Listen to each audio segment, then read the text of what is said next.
मैं आप सबका अभिवादन करता हूं। बहुत बहुत आभारी हूं आदरणीय अशोक स्वामी जी का कि इतनी युवा पीढ़ी के सामने आने का अवसर मिला। मेरे घुटने में चोट है तो मुझे बैठ के पढ़ने की अनुमति आप ताली बजाकर दे दीजिए।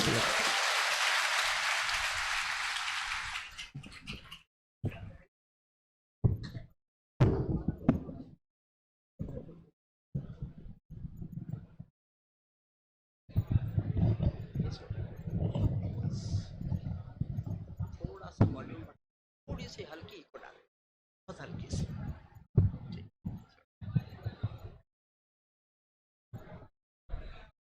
आपने अंबर जी को सुना, बैठना तो आपको पड़ेगा, आपको बैठना पड़ेगा, दोनों को बैठ के रिकॉर्ड कर लीजिए। तो लोग आपके पीछे हैं, उनको परेशानी है।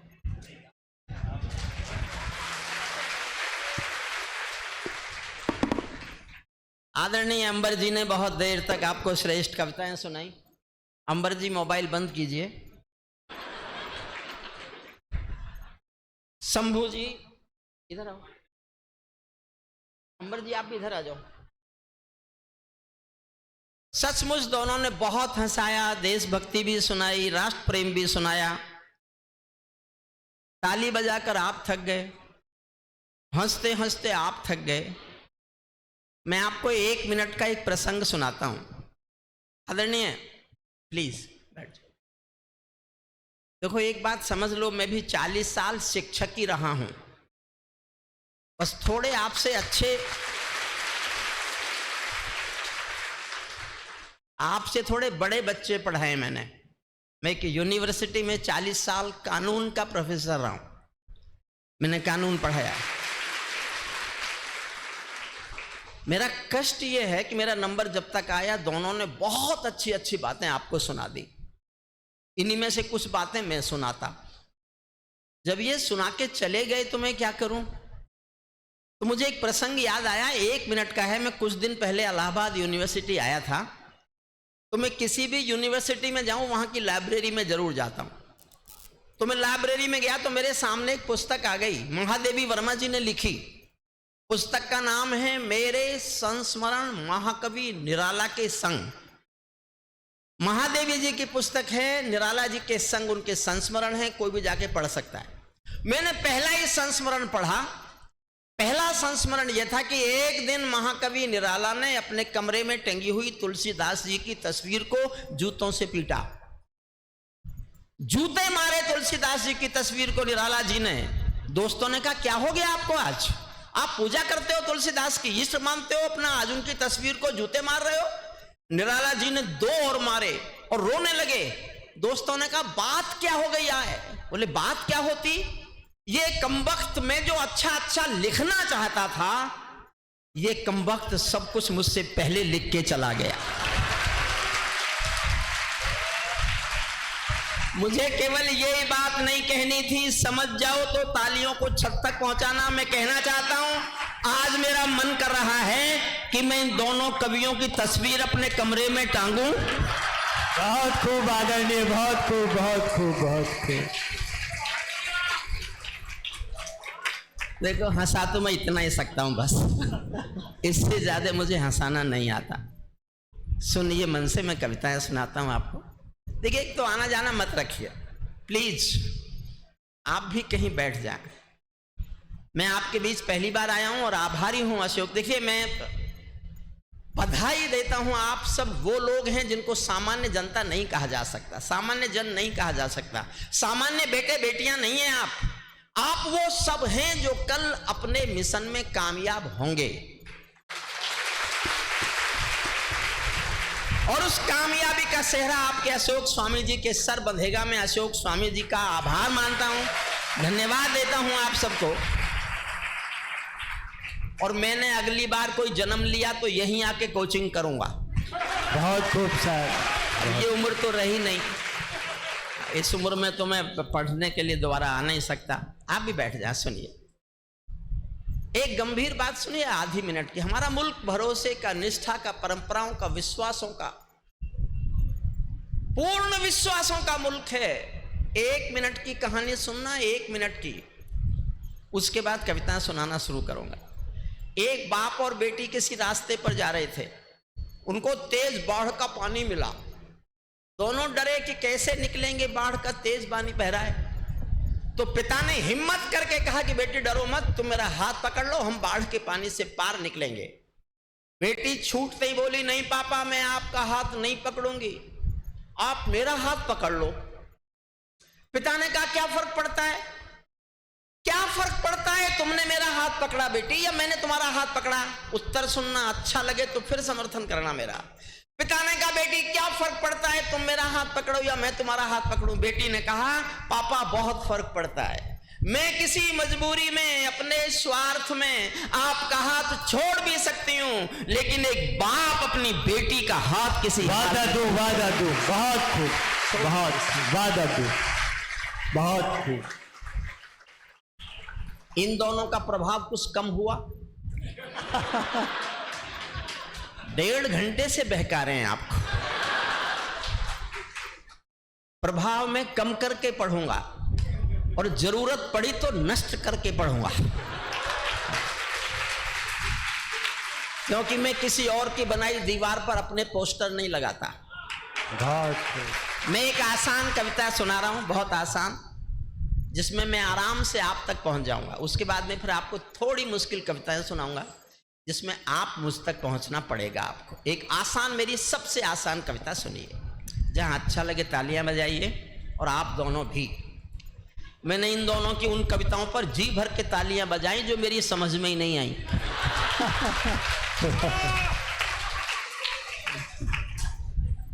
उसका कारण यह कि पीछे आवाज साफ आ ही नहीं रही और ना इनको समझ में आएंगी, तो जैसे मैं बजाता रहा ऐसे ये बजाते रहे। सुनिए मन से।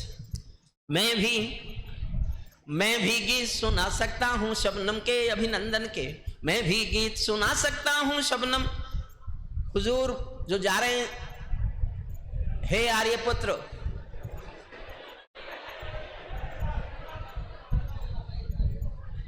आपने मेरा नाम भी नहीं सुना होगा, आप इसलिए बीच में खड़े हो गए। मैंने जिन सरकारों पे लिखा है वो बैठ गई। बिल्कुल बिल्कुल, 14 ताली इस बात पे आपकी सारी, बिल्कुल। कोई उठना मत, मैं बुरा कवि नहीं हूं। अशोक स्वामी जी ने बहुत पैसा खर्च किया है, और कोई आपका अध्यापक आपके लिए मनमाना पैसा देकर किसी कलाकार को बुला दे तो आपके प्रति उनका कितना प्यार होगा, आप इसकी कल्पना कर सकते हैं।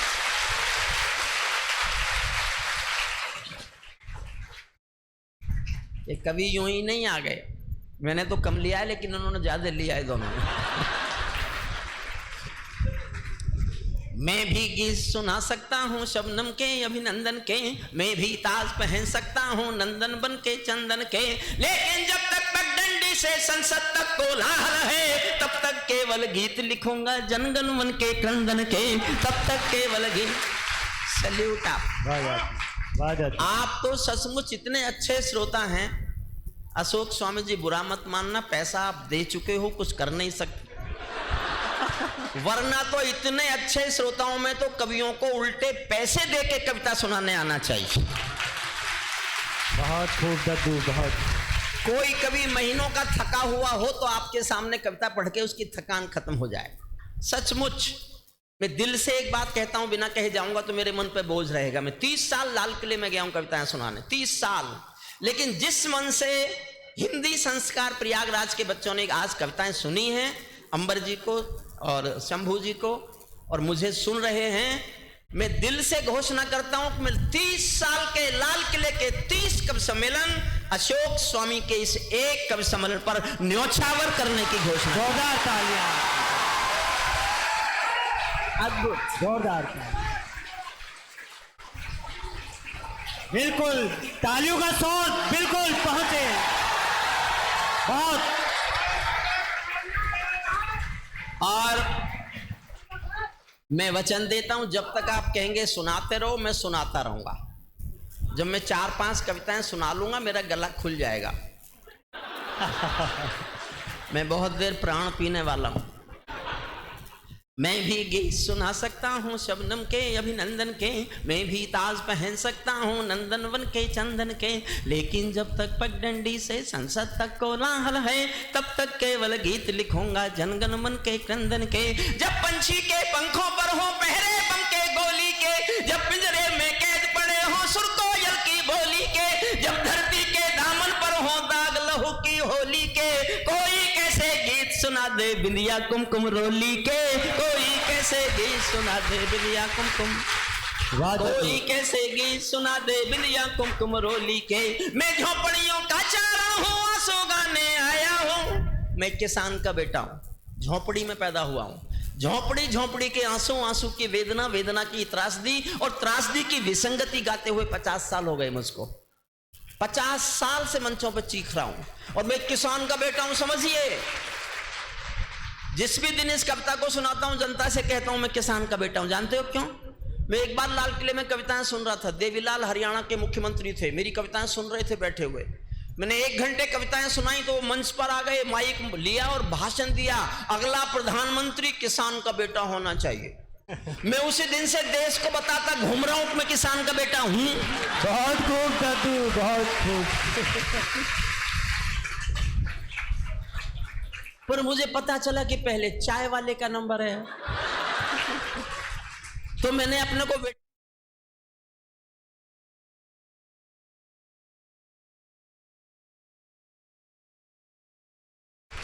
मैंने सोचा मुझे तो कविता ही सुनानी है, तो मैं कविता सुनाने आ गया। आप सुनिएगा। मैं झोपड़ियों का चारण हूँ आंसू गाने आया हूँ, घायल भारत माता की तस्वीर दिखाने। एक एक चित्र देखना, कहाँ बनेंगे पूजा के घर, कहाँ बनेगी राजधानी, कहाँ बनेंगे पूजा के घर, कहाँ बनेगी राजधानी। मंडल और कमंडल पी गए सबकी आंखों का पानी, प्यार सिखाने वाले बसते मजहब के स्कूल गए, इस दुर्घटना में हम अपना देश बनाना भूल गए। कहीं बमों की गर्म हवा है और कहीं त्रिशूल जले, सांझ चिड़ैया सोले टंगे पंछी गाना भूल चले। आँख खुली तो पूरा भारत ना खूनों से त्रस्त मिला, जिसको जिम्मेदारी दी वो घर भरने में व्यस्त मिला, जिसको जिम्मेदारी दी वो घर वादा दो, जिसको जिम्मेदारी दी वो घर भरने में व्यस्त मिला।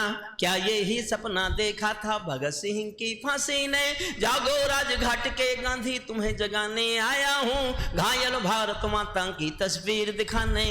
एक दृश्य और देखना, उसकी 6ठी पंक्ति आपके लिए थोड़ी पुरानी है लेकिन संदर्भ तो आपने पढ़ा ही होगा। बिटिया क्या हुआ? छोटा बच्चा बुला रहा है? अच्छा ठीक है।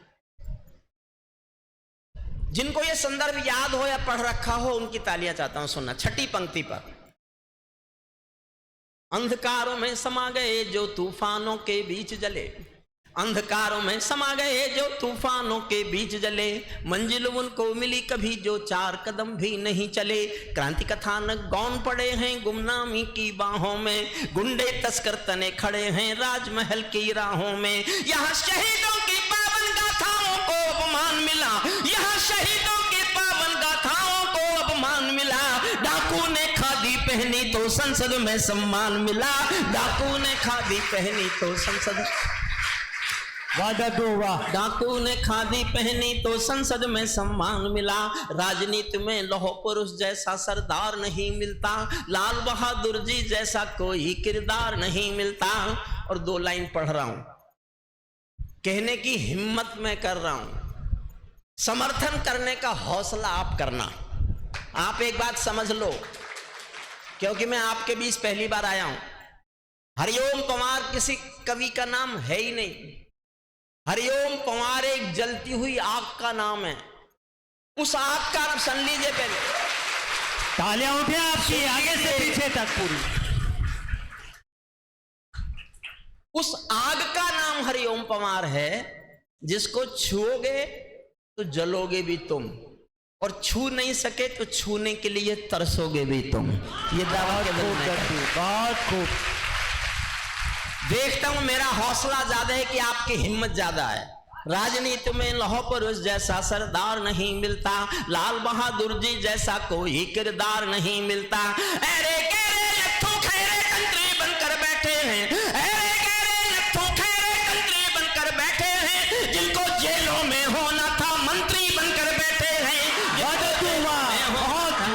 दादू, वाह वाह वाह वाह वाह दादू, वाह। जिनको जेलों में होना था मंत्री बनकर बैठे हैं, मैंने देशद्रोहियों का अभिनंदन होते देखा है।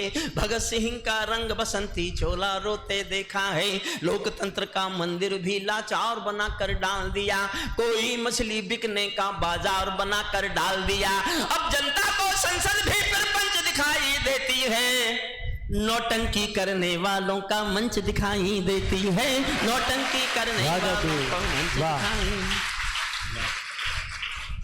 नौटंकी करने वालों का मंच दिखाई देती है। जब कोयल की डोली गिद्धों के घर में आ जाती है। शुद्ध राजनीति गा रहा हूं मैं, थोड़ा पढ़ा लिखा कवि हूं, इन दोनों की तरह नहीं हूं। अच्छा, आप बहुत ताली बजाते थे, ये दोनों मेरी ओर देखते थे, ये सोचते थे आज देखा हमारा जलवा। भाई तुम दोनों क्यों जम रहे थे इतना, जब तुम्हें पता है कि मैं आया हुआ हूं। बहुत खूब दादू, तालियां एक बार सुने, आगे से पीछे तक। शुद्ध राजनीति सुनिए, शुद्ध राजनीति। जब कोयल की डोली गिद्धों के घर में आ जाती है, तो बगला भक्तों की टोली हंसों को खा जाती है। जब जब भी जय चंदों का अभिनंदन होने लगता है, तब तब सांपों के बंधन में चंदन रोने लगता है, तब तब सांपों। और इस कविता की सबसे अच्छी पंक्ति पढ़ने जा रहा हूं, इससे अच्छी संवेदनशील और ज्यादा इस पूरी कविता में कोई पंक्ति नहीं है। एक पंक्ति समझ जाओ तो उसको अब तक जितना प्यार दिया है आपने और पंक्तियों को, उससे ज्यादा प्यार चाहती है सुनना। जब जब भी जयचंदों का अभिनंदन होने लगता है, तब तब सांपों के बंधन में चंदन रोने लगता है। जब फूलों को तितली भी हत्यारी लगने लगती है, जब फूलों को तितली भी हत्यारी लगने लगती है, तो माँ की अर्थी बेटों को भारी लगने लगती है, तो माँ की अर्थी बेटों को भारी, वाह दादू वाह, बहुत। तो माँ की अर्थी बेटों को भारी लगने लगती है। जब जुगनू के घर सूरज के घोड़े सोने लगते हैं, तो केवल चुल्लू भर पानी सागर होने लगते हैं। सिंहों को म्याऊं कह दे क्या ये ताकत बिल्ली में है, बिल्ली में क्या ताकत होती कायरता दिल्ली में है, बिल्ली में क्या ताकत होती कायरता दिल्ली। कहते हैं कि सच बोलो तो प्राण गंवाने पड़ते हैं, कहते हैं कि सच बोलो तो प्राण गंवाने पड़ते हैं। मैं भी सच्चाई गा गा कर शीश कटाने आया हूँ, घायल भारत माता की तस्वीर दिखा।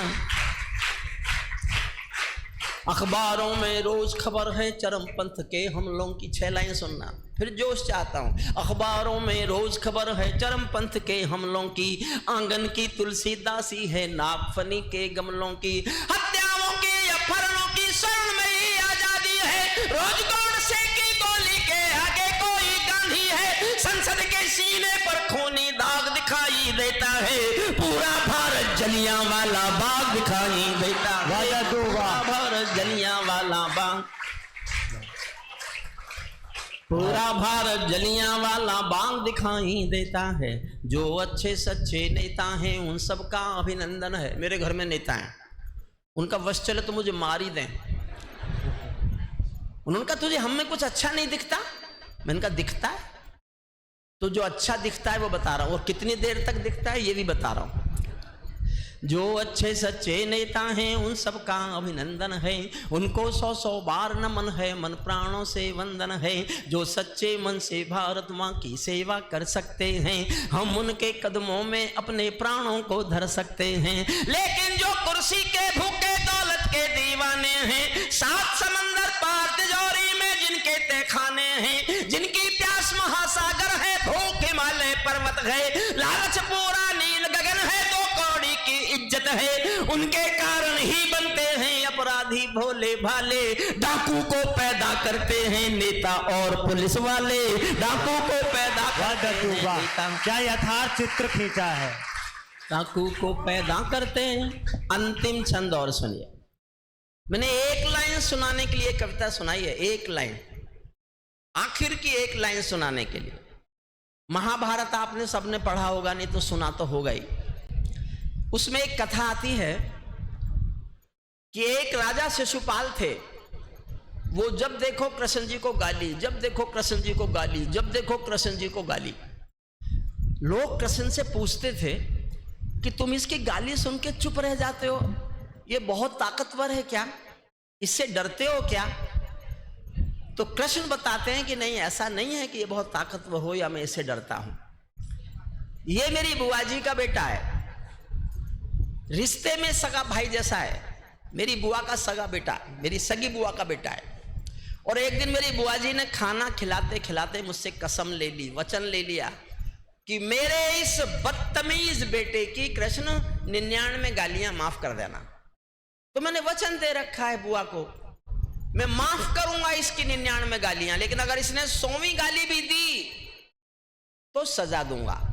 और आप जानते हो महाभारत में लिखा है, जिस दिन शिशुपाल ने 100वीं गाली दी, भरे दरबार में सुदर्शन चक्र से उसकी गर्दन काट दी गई। मैं एक वाक्य बोलता हूं, देखना चाहता हूं कितने लोग समझेंगे। मैं भी भारत की राजनीति के अपराध गिन रहा हूं। सल्यूट करता वाह हूं। दादू वाह, बहुत तल्ख टिप्पणी, बिल्कुल बिल्कुल। अपराध अंबर जी को समर्पित करता हूं, हमारा एक लाल, इलाहाबाद के लाल, संगम के लाल, आपके बेटे। ये संगम, इन्होंने ठीक कहा शंभू जी ने कि जब ये खड़े होते हैं तो इनको नहीं पता होता ये क्या सुनाएंगे, और हमको भी नहीं पता होता कि क्या सुनेंगे। लेकिन इतने ही विधाओं में एक साथ जनता पर छा जाना, जनता के दिलों पर राज करना। अंबर जी आपको प्रणाम करता हूं, सचमुच आप कलाकार। तालियां तालियां। अंतिम छंद की अंतिम पंक्ति से फिर मैं कविता बदलूंगा, एक कविता अपने मन की सुनाऊंगा और उसके बाद भी सुनना चाहोगे तो फिर मैं 7-8 कविताएं और सुनाऊंगा। ये मैंने नेताओं से झूठ बोलना सीखा। कोई कलाकारों के सर पर तलवारें कितने अपराध होते रहे हैं, हो रहे हैं। कोई कलाकारों के सर पर तलवारें लटकाता है, कोई वंदे मातरम के गाने पर नाक चढ़ाता है, कोई हिमालय ताजमहल का सौदा करने लगता है, कोई गंगा यमुना अपने घर में भरने लगता है, कोई तिरंगे झंडे को फाड़े फूंके आजादी है, कोई भारत मां को गाली देने का अपराधी है, कोई चाकू भोंक रहा है संविधान के सीने में, कोई चुगली भेज रहा है मक्का और मदीने में, कोई ढांचे का गिरना यूएनओ में ले जाता है, कोई भारत मां को डायन की गाली दे जाता है, लेकिन 100 गाली होते ही शिशुपाल कट जाते हैं। तुम भी गाली गिनते रहना, जोड़ सिखाने आया हूं घायल भारत। तालियां तालियां, आपके आकाश पर तालियां, आगे से पीछे तक। वाह दादू वाह वाह, तालियां बिल्कुल जोरदार, बिल्कुल एक बार पुनः जोरदार तालियां आप लोगों की, आगे से पीछे तक जोरदार तालियां। देवनानी जी, मैं आत्मनिर्भर हूं, आपकी सहायता की आवश्यकता नहीं। जी दादू, बिल्कुल बिल्कुल। आपने बहुत अच्छा संचालन किया, बहुत श्रेष्ठ। जी दादू। और तालियां ही बजें तो फिर देवनानी जी के श्रेष्ठ संचालन के लिए बजें। वो आपके दादू जो आपका देव के बड़प्पन शिक्षक है, हैं। तो आपका बड़प्पन है। अब मैं देखिए थोड़ी सी मुश्किल कविता, थोड़ी सी, ज्यादा नहीं। पहली 4 लाइन में कविता का शीर्षक है। अगर शीर्षक को सुनने के बाद भी आपकी ताली बजेंगी तो मैं इस कविता को आगे बढ़ाऊंगा। कविता बहुत लंबी है, ये तय करेंगे आपकी तालियां कि कितना सुनना चाहते हैं। अगर आधे लोगों ने ताली बजाई तो आधी के करीब कविता, चौथाई लोगों ने ताली बजाई तो चौथाई के करीब कविता, और एक एक व्यक्ति की सबकी तालियां उठी तो मैं फिर 2 छंद सुनाऊंगा, पहला और आखिरी। ये चौथी लाइन तय करेगी कि इस विषय को आप सुनना चाहते हैं कि नहीं सुनना चाहते, ये आपके ऊपर छोड़ देता हूं। चौथी पंक्ति में मेरी कविता का शीर्षक है और ये मैं अपने इन दोनों छोटे भाइयों को समर्पित करता हूं, शंभू जी। और देखिए, मैं हास्य रस का घोर समर्थक व्यक्ति हूं, घोर समर्थक। या तो दीवाना हंसे या तू जिसे तौफीक दे, वरना इस दुनिया में आके मुस्कुराता कौन है। वाह दादू वाह वाह। मेरा निवेदन है, जब अवसर मिले खिलखिला के हंसो। मैं बहुत सम्मान करता हूं हास्य व्यंग्य के कवियों का कि वो आपके मायूस चेहरों पर पल दो पल के लिए मुस्कुराहट का हस्ताक्षर कर देते हैं। ये मुस्कुराहटों का हस्ताक्षर आपका जीवन है, आपकी खुशी है। आपको पल दो पल की कोई मुस्कुराहट दे रहा है, ये देवतुल्य काम है, ये पूजा है, ये यज्ञ है। वरना इस देश में एक भी कपड़ा बनाने की मिल में वो रुमाल नहीं बनता जो रोने वाले आदमी के आंसू पहुंच देता हो। वाह जादू, वाह। और हंसाने के लिए कविताओं की बहुत जरूरत नहीं है। मैं अभी आप एक को चुटकुला सुनाता हूँ। इसने शिखर ने मुझे, शंभू शिखर ने रास्ते में सुनाया था। एक हेलीकॉप्टर में 4 लोग जा रहे थे यूपी में। नहीं यूपी में नहीं, यहाँ तो बीजेपी है। बिहार में, और नहीं बिहार भी नहीं, वहां भी बीजेपी है। झारखंड में एक हेलीकॉप्टर में 4 लोग थे। एक पायलट था, एक नेताजी थे, एक बच्चा था और एक प्रोफेसर था। अचानक पायलट ने घोषणा की कि इस एयरक्राफ्ट में कोई कमी आ गई है, कोई टेक्निकल फॉल्ट आ गया है और अगले 5 मिनट में ये हेलीकॉप्टर क्रैश हो जाएगा। दुख यह है कि हमारे पास 3 पैराशूट हैं, आदमी 4 हैं, लेकिन देश के लिए जो जरूरी हो वो जल्दी से पैराशूट लेके कूद जाएं। सबसे पहले नेताजी कूदे, उसके बाद प्रोफेसर कूदा। अब पायलट ने बच्चे की ओर देखा, आंखों में आंसू आ गए। बोले, बेटे हमको तो मरना सिखाया जाता है, तुम देश का भविष्य हो, एक पैराशूट बचा है, तुम लेके कूद जाओ। बच्चा बोला, पायलट अंकल भावुक होने की जरूरत नहीं है, पैराशूट 2 बचे।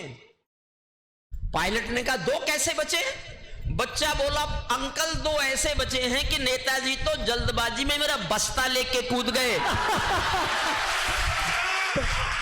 बहुत खूब दादू, बहुत खूब, बहुत खूब। शंभू ताली बजाना वरना तुझे कुदा दूंगा। थोड़ी सी गंभीर कविता सुनिए। पहली 4 लाइन तय करेगी कि इस कविता को आप कैसे सुनना चाहते हैं। 4 पंक्ति पर आपकी प्रतिक्रिया ये बताएगी कि मैं ये कविता सुनाऊं कि कविता बदल दूं। पैरों में अंगारे बांधे, सीने में तूफान भरे। अब मैं पढ़े लिखों जैसी कविता सुना रहा हूं। पैरों में अंगारे बांधे, सीने में तूफान भरे, आंखों में 2 सागर आंजे, कई हिमालय शेष धरे।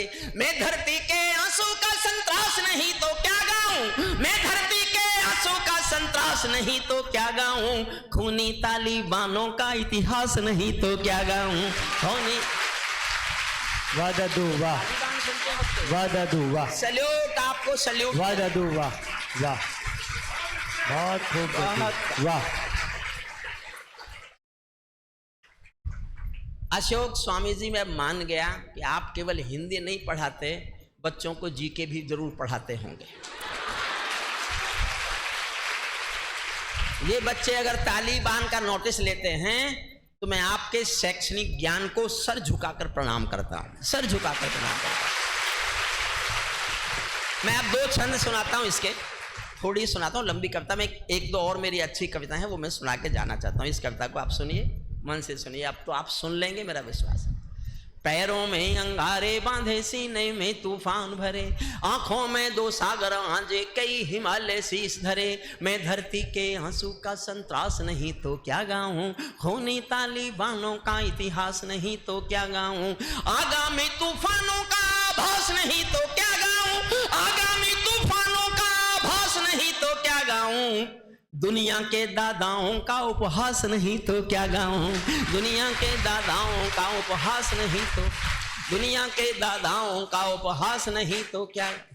नई सदी परमाणु बम के गहने पहने बैठी है, नई सदी परमाणु बम के गहने पहने बैठी है, घायल धरती मां अंबर से पीड़ा कहने बैठी है, पुरवैया बम बंदूकों का जहर उगलते देखी है, विस्फोटों की गर्म हवा से नदी उबलते देखी है, नदी समंदर पर्वत घाटी झरने सब बेनूर मिले, नदी समंदर पर्वत घाटी झरने सब बेनूर मिले, कुदरत की सुंदरता के आभूषण चकनाचूर मिले, कुदरत की सुंदरता के, कुदरत की सुंदरता के आभूषण चकनाचूर मिले, कुदरत की सुंदरता के आभूषण चकनाचूर मिले। मैं मेहंदी पायल कंगन के गीत नहीं गान, अब बोलता है हरिओम पवार, मैं मेहंदी पायल कंगन के गीत नहीं गाने वाला, आग छोड़कर चंदन बन के गीत नहीं गाने वाला, मैं उगते सूरज की लाली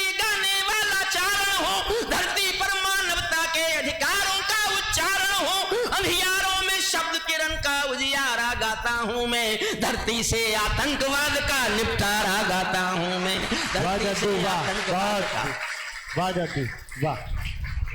धरती से आतंकवाद का निपटारा गाता हूँ मैं। मेरी कलम कामना गाती है जग की खुशहाली की, लेकिन दिल में आग भरी है दुनिया की बदहाली की। कितना अधोपतन देखूंगा सत्ता के व्याकरणों में, गांधी लिंकन बुद्ध पड़े हैं चरमपंथ के चरणों में। और एक पंक्ति फिर प्यार मांगती है, और जी भर के प्यार देना। कितना अधोपतन देखूंगा सत्ता के व्याकरणों में, गांधी लिंकन बुद्ध पड़े हैं चरमपंथ के चरणों में। मुझको ये पूरी दुनिया लाचार दिखाई देती है, चीर हरण के चौसर का दरबार दिखाई देती है, चीर हरण के चौसर का दरबार, चीर हरण के चौसर का दरबार दिखाई देती है। गंधारी की धरती पर भूचाल दिखाई देता है, अफगानों का जनजीवन बदहाल दिखाई देता है। तोप तमंचों से घायल परिवेश दिखाई देता है, खूनी बाजों के पंजों में देश दिखाई देता है। मैंने भूपरम होने पंजों के, खूनी बाजों के पंजों में देश दिखाई देता है। यूएनओ में दुनिया का विश्वास टूटते देखा है। और फिर समर्थन करना, यूएनओ में दुनिया का विश्वास टूटते देखा है। हथियारों के बल पर कोई देश लूटते देखा है, हथियारों के बल पर कोई देश लूटते। और हौसला मांगता हूं। मैं बनारस गया पिछले दिनों, तो जैसे ही मैंने घुटने की चोट की वजह से कुर्सी मांगी, तो मेरा एक साथी प्रोफेसर था, वो बनारस जाके बसा। तो उसने पीछे से कहा, हरिओम अब तो बूढ़ा हो गया। अच्छा, उसने कोई झूठ तो कहा नहीं था, पर आदमी की ईगो मानती थोड़ा ही है। मुझे लगा इसने गलत बात कह दी, हालांकि उसने बिल्कुल सच कहा था। मैं 74 इयर्स का हो गया, तो और बूढ़े कब होते हैं? लेकिन मेरी ईगो चुप माना नहीं उसको। मेरे मुंह से एक वाक्य निकला, वहीं मैं अब उसको रोज दोहराता हूं। आपको अच्छा लगे तो समर्थन मांगता हूं। मैंने उससे कहा, देखो प्रोफेसर, सूरज जब शाम को ढलता है ना, उस वक्त भी उसका नाम सूरज ही होता है। वाह दादू वाह वाह वाह। और मेरा हौसला देना, मैंने 6 लाइन लिखी है, सुनना। मैं सूरज के साम्राज्य से आंख मिलाने वाला हूँ, मैं सूरज के साम्राज्य से आंख मिलाने वाला हूँ, दुनिया के हर दादा का मैं ताज हिलाने वाला हूँ। आसमान की लाली मेरे शब्दों की चिंगारी है, मेरी पूरी दुनिया से टकराने की तैयारी है। मैं शब्दों की क्रांति ज्वाल हूँ, वर्तमान को गाऊंगा।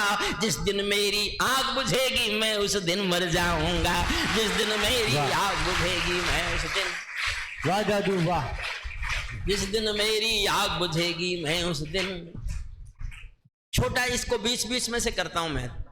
तालिबानी जिनके अब्बा आका तुम थे अमेरिका, तालिबान बनाया ही अमेरिका ने था।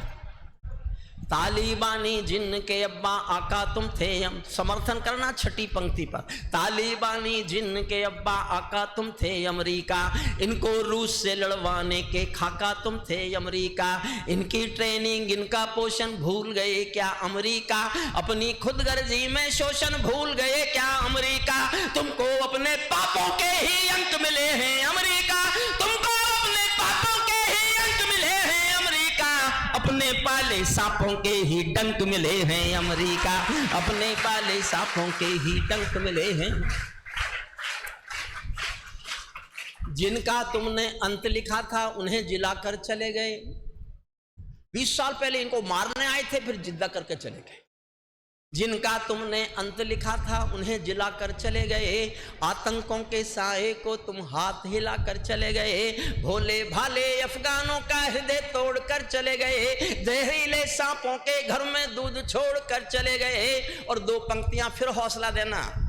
जहरीले सांपों के घर में दूध छोड़कर चले गए, जिस दिन काबुल से अमेरिकी हाथ छूटते देख लिया, जिस दिन काबुल से अमेरिकी हाथ छूटते देख लिया।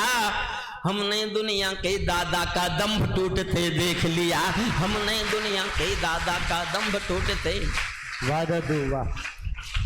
मैं अंतिम छंद सुनाता हूं इस कविता का, और अंतिम छंद मैंने इसलिए लिखा, 15 अगस्त 2021 को काबुल पर तालिबानियों का कब्जा हो गया।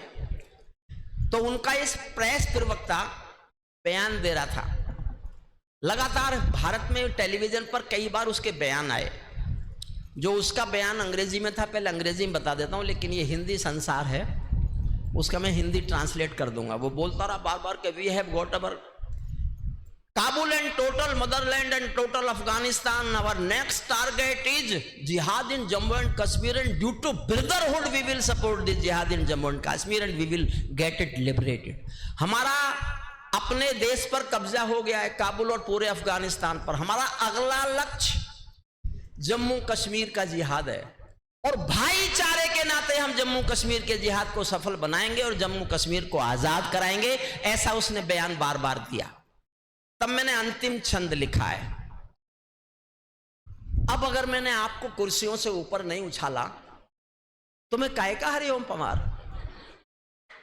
ये बड़े कवि हैं, सीनियर कवि हैं, राष्ट्र कवि हैं, ये कवि हैं, वो कवि हैं, प्रधानमंत्री सुनते हैं, गवर्नर सुनते हैं, मुख्यमंत्री सुनते हैं। भाई ये काम तो मैंने किया कि जो तीनों एक साथ नहीं होते थे, योगी जी और मौर्य जी और पाठक जी, एक कार्यक्रम हुआ जिसमें मेरे अकेले का कविता पाठ था, तो तीनों साथ बैठ के सुने।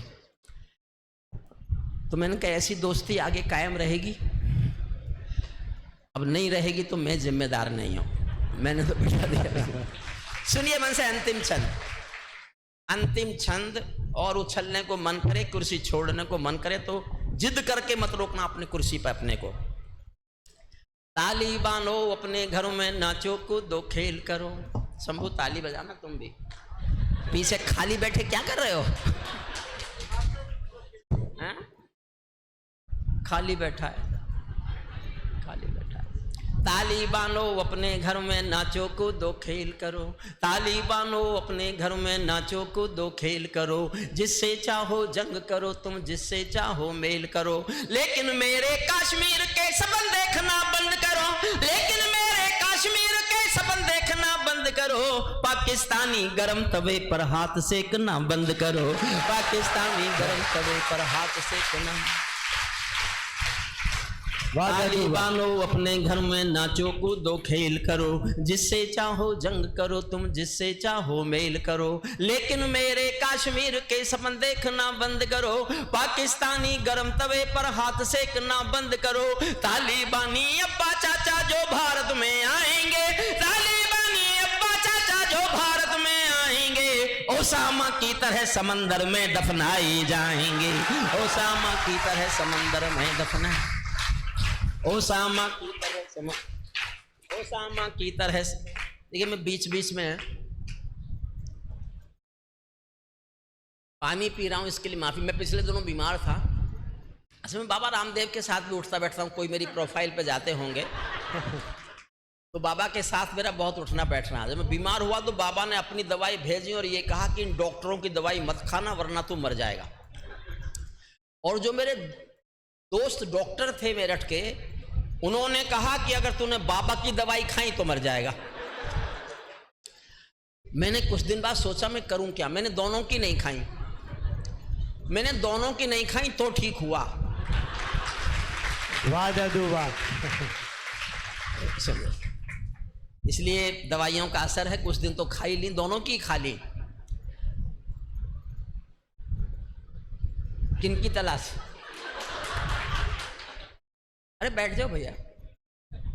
फिर से अंतिम छंद देखिए इसी, और इसके बाद एक कविता में चंद्रशेखर आजाद पे मेरी कविता है। चंद्रशेखर आजाद की अंतिम यात्रा यहीं हुई पार्क में। मैंने उस पर एक कविता लिखी थी जब एक हमारी मुख्यमंत्री जी ने उनको आतंकवादी कहा था। अब मैं आज सुनाऊंगा उसको भी, एक करगिल पर कविता, दो और सुना के जाऊंगा। सुनिए, आप थके तो नहीं है अभी? अच्छा, ऐसा कोई हो जो थोड़ा थकान महसूस कर रहा हो, हाथ उठा दे।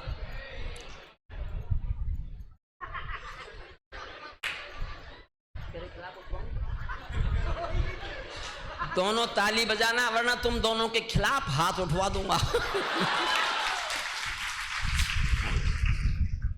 देखो मुझसे बहस मत करो।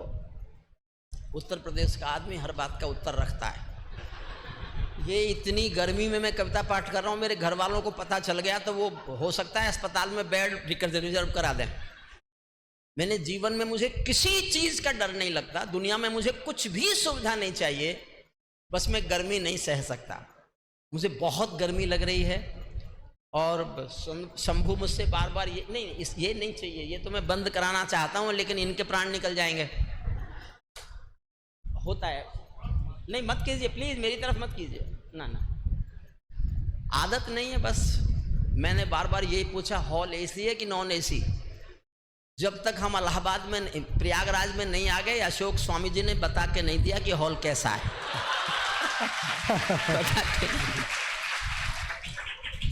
वो तो अभिषेक यादव जी और विपिन जी जब लेने गए सुबह, तो उन्होंने बताया कि है तो नॉन एसी पर उसमें इतने कूलर लगे हुए हैं। कितने कूलर लगे हुए हैं? होता है। अच्छा, आप इसी में पढ़ते होंगे तो आपको आदत होगी। अब हमें गलती मेरी है। फिर से सुनिए, अंतिम सुनिए और मुझे हौसला देते रहिए। मैं जितना सोच के आया हूँ पढ़ के जाऊंगा। मुझे एक समय सीमा निश्चित की है अशोक स्वामी जी ने। अशोक स्वामी जी सचमुच आप, अभिषेक यादव और गुड्डू, अभिषेक यादव जी तो हमें, कहाँ अभिषेक यादव जी हैं?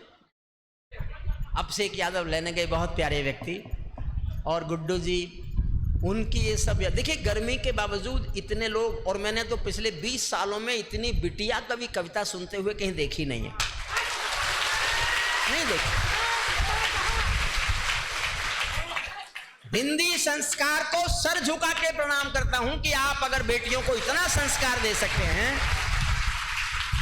अगर आपने अपनी बेटियों में इतना हौसला, हिम्मत और संस्कार भर दिया है कि वो अपने छात्र भाइयों के साथ आने में कोई संकोच नहीं करती, तो ये संस्कार बोने के लिए भी आपको कोई बड़ा पुरस्कार मिलना चाहिए, आप हकदार हैं। वरना जो माहौल है आप सब जानते हैं, कब कहां बंगाल हो जाए किसी को नहीं पता। सुनिए, मन से सुनिएगा। हाँ, आर्यपुत्र जा रहे हो कि आ रहे हो कि रुक रहे हो कि सोच रहे हो कि, सोच के उठो, उठ के मत सोचो। चाय भाई, इनको चाय पिला दो इतनी गर्मी में। ये किसी भी तरह मुझे डिस्टर्ब करना चाहते हैं, पर मैं किसी के भी डिस्टर्ब होने से होता ही नहीं हूं। देखिए, जिसकी शादी नहीं होती वो दुनिया में किसी से डिस्टर्ब नहीं हो सकता, और मेरी नहीं हुई। समझ लो कि मुझे दुनिया में कोई, मुझे डिस्टर्ब तो मोदी जी नहीं कर सकते। उन्होंने की थी लेकिन उनके साथ रहे नहीं। जो शादी कर ले और फिर साथ नहीं रहे तो वो क्या करते हैं? मन की बात रेडियो पे। क्या करें इसके सिवा? वाह दादू, वाह वाह। लेकिन जब मुख्यमंत्री थे, मेरी बहुत कविताएं सुनी नहीं उन्होंने, प्रधानमंत्री बन गए, और प्रधानमंत्री होकर सुनी, मैंने कहा अब क्या बनाऊं, अब क्या बनाऊं? प्रधानमंत्री बन गए, आप इससे ज्यादा क्या हो सकता है? मैंने योगी जी के सामने पढ़ा था, मैंने कहा योगी जी, मोदी जी ने मेरी बहुत कविताएं सुनी थी, आज आपने भी सुन ली। तो वो कह रहे थे नहीं, अभी नहीं, अभी नहीं। मैंने कहा यहां कोई अमित शाह जी सुन रहे हैं क्या? सुनिए मन से सुन। फिर ये छंद सुनाता हूं, आखिरी छंद। मैंने थोड़ा सा आपको हल्का किया कि मैं और जोश में।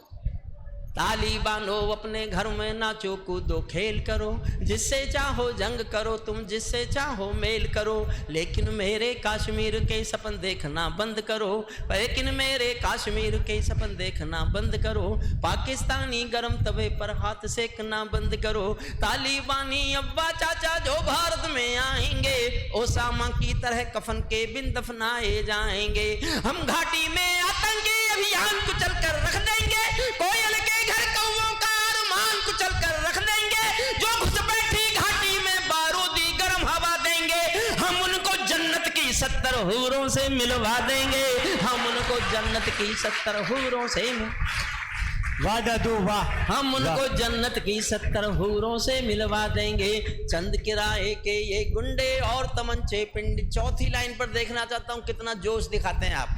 चंद किराए के ये गुंडे और तमंचे पिंडी के, सौदागर बनकर बैठे हैं आतंकों की मंडी के, पहले इनको संविधान की परिभाषा में समझा दो, देखता हूं इस चौथी पंक्ति पर आपका जोश और मेरा जोश। पहले इनको संविधान की परिभाषा में समझा दो, ना समझे तो फिर बुलडोजर की भाषा में समझा दो, ना समझे तो फिर। वाह जादू वाह वाह। ना समझे तो फिर बुलडोजर की भाषा में समझा दो, बंदूकों की गोली का उत्तर सद्भाव नहीं होता। ये सत्य गा रहा हूं, सुनना।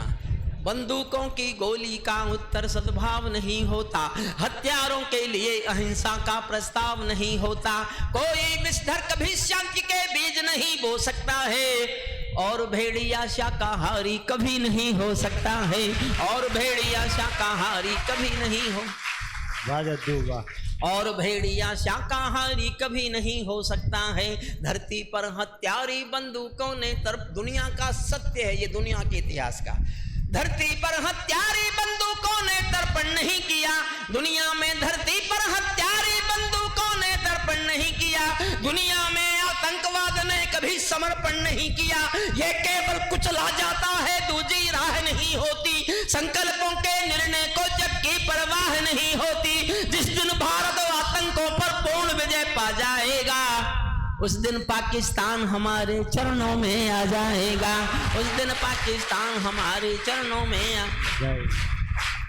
उस दिन पाकिस्तान हमारे चरणों में आ जाएगा। भारत ने हर समझौते का आदी बनना छोड़ दिया। और मैंने इससे अगली पंक्ति जो लिखी, मैंने जिस दिन लिखी मैं अपने मित्रों को सुनाता रहा कि मैंने कोई गलती तो नहीं कर दी। कुछ ने कहा गलती कर दी, कुछ ने कहा ठीक किया, लेकिन मैं 3 दिन भूखा रहा कि मैंने कोई गलती तो नहीं की। लेकिन मैं उन दिनों भारत पाकिस्तान के पार्टीशन के समय के डॉक्यूमेंट पढ़ रहा था, इसलिए मैंने हिम्मत की कि मैं ये लाइन लिखूं, और मैं नहीं लिखूंगा तो शायद कोई नहीं लिखेगा। इसलिए आप लगे आपको कि ये बात किसी ना किसी को तो कहनी थी और कहनी पड़नी चाहिए थी, तो मेरा इतना समर्थन करना कि मैं डरना बंद कर दूं कि मैंने कुछ गलत लिखा है। और आप सबको लगे कि नहीं साहब हम सहमत नहीं है आपसे, आपने गलत लिखा है, तो चुप रह जाना। मैं वचन दे के जाता हूं अशोक स्वामी जी के सामने, कल से ये लाइन नहीं पढ़ूंगा, नहीं पढ़ूंगा। लेकिन आपको लगे मैंने कोई गलती नहीं की, ये कहने का समय आ गया है और किसी को तो कहना पड़ेगा, तो मेरा इतना हौसला बढ़ाना कि मैं कल से डरना बंद कर दूं और ये कहूं ही नहीं कि मैंने कोई गलती की है। सुन, भारत ने हर समझो, पहले सुन तो लो। अच्छे होना भी अच्छी बात है, पर इतने अच्छे भी नहीं होने चाहिए। मन से सोच के बचाना।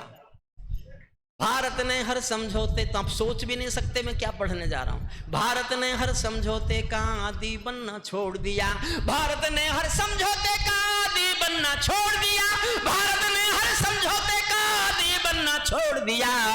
कुछ बातों में हमने बापू गांधी बनना छोड़ दिया, कुछ बातों में हमने। वाह दादू वाह वाह वाह। सल्यूट आपको, आज से डरना बंद।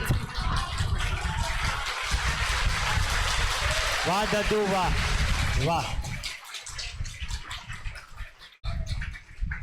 अच्छा आप भी बहकाए में आ गए। आपको लगता है मेरे जैसा आदमी किसी से डर सकता? मुझे दुनिया में कोई डरा ही नहीं सकता। बस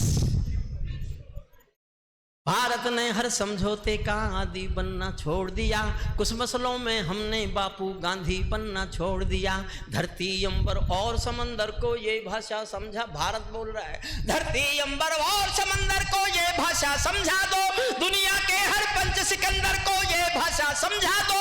अब खंडित भारत माँ की तस्वीर नहीं होने वाली, कश्मीर किसी के अब्बा की जागीर नहीं होने वाली। वाह के अब्बा की जागीर, वाह।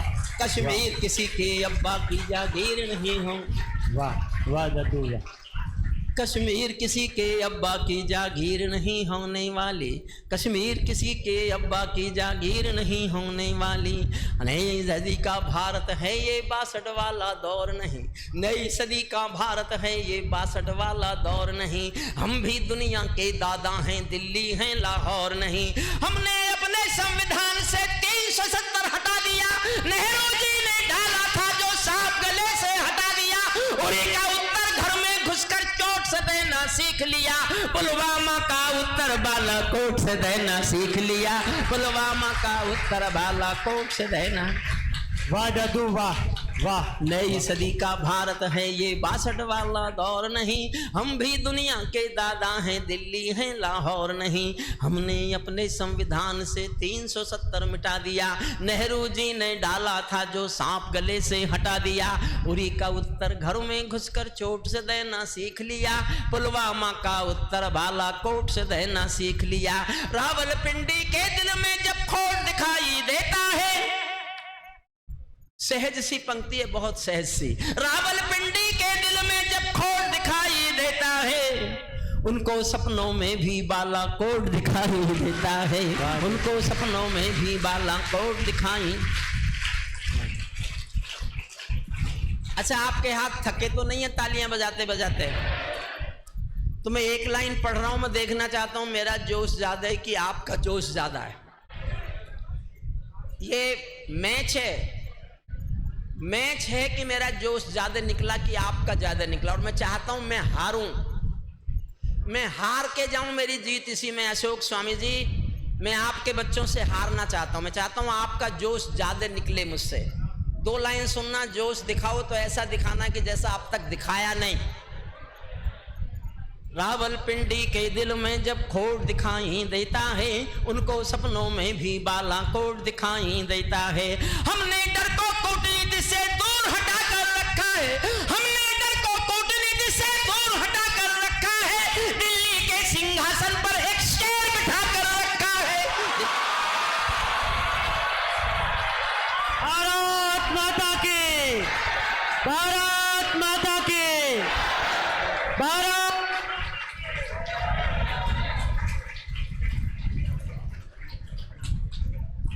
आप जीते और मैं हारा। दादू ये तो बड़प्पन है आपका। बस 2 लाइन और है इस कविता में, इसके बाद एक कविता और सुनाऊंगा। उठिएगा नहीं कोई भी। मेरे जीवन की जो सबसे अच्छी कविता है वो इसके बाद सुनाऊंगा, सबसे अच्छी कविता। रावलपिंडी के दिल में जब खोट दिखाई देता है, आप इतनी सघनता से बैठे हैं, बैठने की सुविधा नहीं है, ताली बजाने में आपके हाथ टकराते होंगे, गर्मी आपको लग रही है, उसके बाद भी आपने इस कवि सम्मेलन को जो प्राण दिए हैं, शक्ति दी है, ऊर्जा दी है। मैं निवेदन करूंगा कि हिंदुस्तान में कहीं अच्छे कवि सम्मेलन हो तो यहां से कुछ श्रोता ले जाए जाएं, ताकि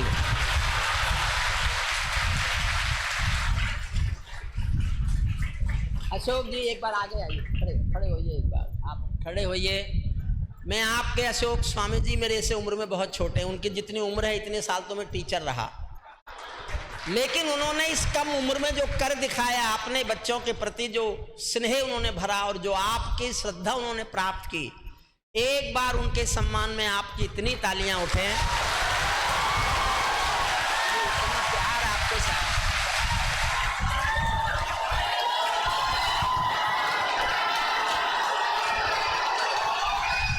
वाह, बिल्कुल धन्य हो गया प्रयागराज आज, बिल्कुल धन्य हो गया, बिल्कुल बिल्कुल।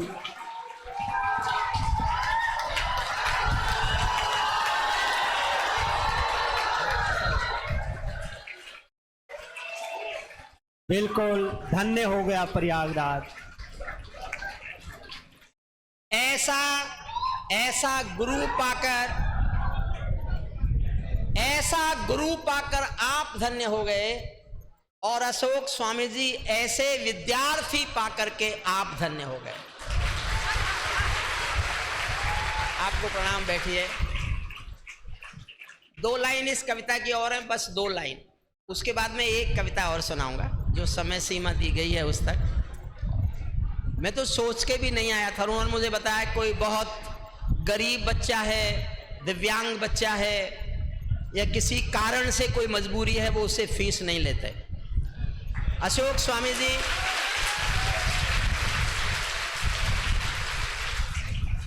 अशोक स्वामी जी, मैं गरीब कवि नहीं हूं। मैं आपके सामने प्रस्ताव रख के जा रहा हूं, अगर और भी 10, 20, 50 बच्चे ऐसे हों जिनकी फीस छोड़नी पड़े तो उनकी फीस मुझसे मंगा लेना, मैं आपको वचन देके जा रहा हूं। बिल्कुल, तालियां एक बार दद्दू के लिए, बिल्कुल तालियां बनती हैं, जोरदार एक बार। शिक्षा से बड़ा, बिल्कुल एक ही दिल है दद्दू, लूट लिया आपने। बिल्कुल बैठ जाइए, सब बैठ जाइए। और मैं थोड़ा भावुक हो गया हूं। आप तो थोड़ी छोटी सी फीस लेके बच्चों को पढ़ाते हैं, मैं बच्चों को 800 गरीब बच्चों को अपने पास से फीस देकर पढ़ाता हूं।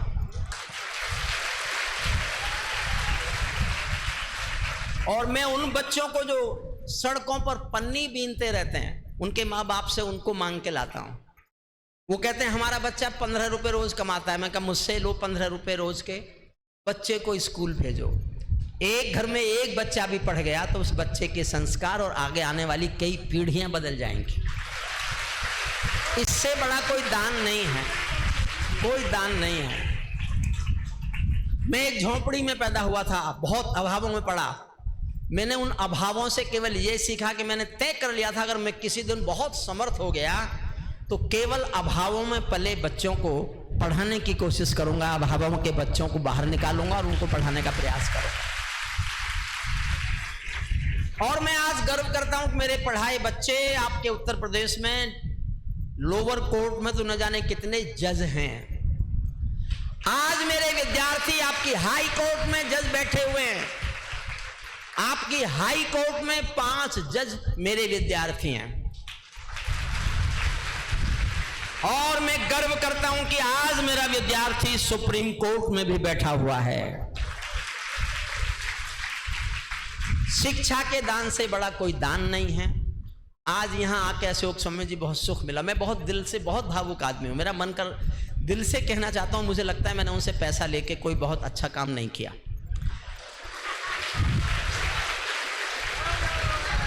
और गलती ये की कि मैंने उन पर पूरा विश्वास नहीं करके पूरा पैसा लिया, क्योंकि मैं जानता ही नहीं था। और उनकी एक दो बात से मुझे ऐसा शक हुआ कि तो बाजी यहां आके मैं समझा वो क्या गड़बड़ है। उन्होंने कहा मैं अभी पैसे गूगल कर रहा हूं, इनको पैसे गूगल करने आते ही नहीं है। किसी से कहा होगा, वो भूल गया। तो मुझे लगा आप तो गंभीर व्यक्ति नहीं है। तो उन्होंने अचानक सारे पैसे फेंक मारे। तो मुझे लगा ये तो ज्यादा गंभीर हैं, चल के मैं तो आते ही सबसे पहले उनसे मैंने माफी मांगी। बहुत प्यारे व्यक्ति हैं आपके, और मेरे जीवन भर के लिए मेरे छोटे भाई हो गए, मेरा मित्र हो गए। मुझे कभी, मुझसे कभी कोई भी सहयोग के लिए वो कहेंगे, मैं उनको सहयोग करूंगा। अंतिम 2 लाइन सुन लीजिए, फिर एक कविता सुन लीजिए। अंबर जी, हाँ, कुछ खा पी लिया करो। यह बेलन का डर मोटा नहीं होने देता। बहुत ही दुबले पतले हैं। हमने डर को कूटनीति से दूर हटाकर रखा है।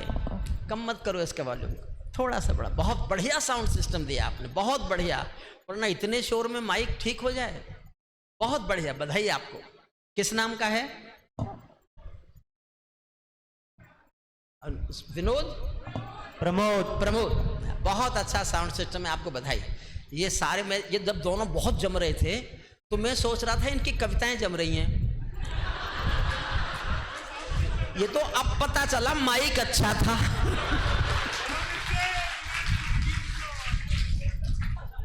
शंभू में ज्यादा नहीं कह रहा कुछ भी। मेरे घर से मेरे कुर्ते धोती उठा कर ले जाते हैं और मंच पर कहते हैं मैं धोती कुर्ते का प्रचार प्रसार कर रहा हूं। मैं लेके आऊं तो मुझसे पहले अटैची से निकाल के पहन लेता है। मैं क्या करूं इसका। लेकिन बहुत प्यारा दोस्त है, बहुत प्यारा, जिन पर बहुत गुरूर घमंड कभी कभी होता है, बहुत लाड प्यार आता है। ऐसा एक मेरा छोटा भाई शंभू शेखर है। आप उसके प्यार के लिए, सद्भाव के लिए बताइए। हमने डर को कूटनीति से दूर हटा कर रखा है, हमने डर को कूटनीति से दूर हटा कर रखा है। दिल्ली के सिंहासन पर फिर शेर बिठा कर रखा है। भारत की संसद ने कस्में खा खा कर स्वीकारा है। 2 बार भारत की पार्लियामेंट में एक मत से प्रस्ताव पास हुए हैं, ये 2 बार कसमें खाई है सारे सांसदों ने मिलके। मैं कानून का आदमी रहा हूं, मैंने संविधान पढ़ाया है 25-30 साल, इसलिए जानता हूं। 2 बार पार्लियामेंट में कसम खाई एक व्यक्ति ने, सत्ता पक्ष विपक्ष सबने मिलके। भारत की संसद ने कसमें खा खा कर स्वीकारा है, भारत की संसद ने कसमें खा खा कर स्वीकारा है। पाकिस्तानी कब्जे वाला सब कश्मीर हमारा है। दिल्ली के सिंहासन से ये निर्णय जाने वाला है। पाकिस्तानी कब्जे वाला वापस आने वाला है। पाकिस्तानी कब्जे वाला वापस। देखिए, मैं एक कविता मेरे मन की सुना रहा हूं। जो समय बचा है, मुझे जो अशोक स्वामी जी ने समय दिया, मैं उसी समय पर आपसे क्षमा मांग लूंगा। एक कविता करगिल के शहीदों पर मैंने लिखी है। चंद्रशेखर को छोड़ रहा हूं, बहुत लंबी कविता है वो। मैं मेरठ जहां रहता हूं, वहां एक करगिल के युद्ध में कैप्टन मनोज तलवार शहीद हुए थे। उनका पार्थिव शरीर जिस दिन मेरठ आया, मैं उनके अंतिम संस्कार की यात्रा में गया तो बहुत भीड़ थी। आगे तो मैं दर्शन कर नहीं पाया उनके अंतिम दर्शन, लेकिन मैं पीछे भीड़ में चल रहा था धीरे धीरे। तब मेरी आंखों में आंसू थे और मैंने एक कविता लिखी। ये मेरे जीवन की सबसे अच्छी कविता है और मैं अपने जीवन की सबसे अच्छी कविता पिछले 25 साल के सबसे अच्छे श्रोताओं के बीच पढ़ के जाना चाहता हूं। सबसे अच्छे श्रोताओं। इस कवि सम्मेलन के इतना सफल होने का कारण यह है कि आप सब वो लोग हैं जो अपने कैरियर के प्रति सजग हैं, कैरियर के प्रति चिंतित हैं, अपने घर वालों का पैसा बर्बाद नहीं कर रहे। आप कैरियर बनाकर, नौकरी पाकर अपने घर वालों की मदद करना चाहते हैं। वो सिंसियर लोग, वो जागरूक लोग, वो सामाजिक सरोकारों से सरोकार रखने वाले लोग आम जनता से अलग होते हैं। ये आपने सिद्ध किया। आप आम जनता से अलग हो, ये आपने सिद्ध किया।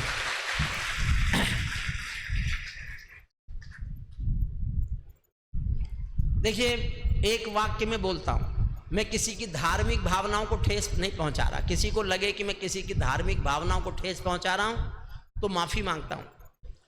भगवान राम हमारे रक्षक देवता हैं, होंगे। भगवान कृष्ण हमारे रक्षक देवता हैं, होंगे।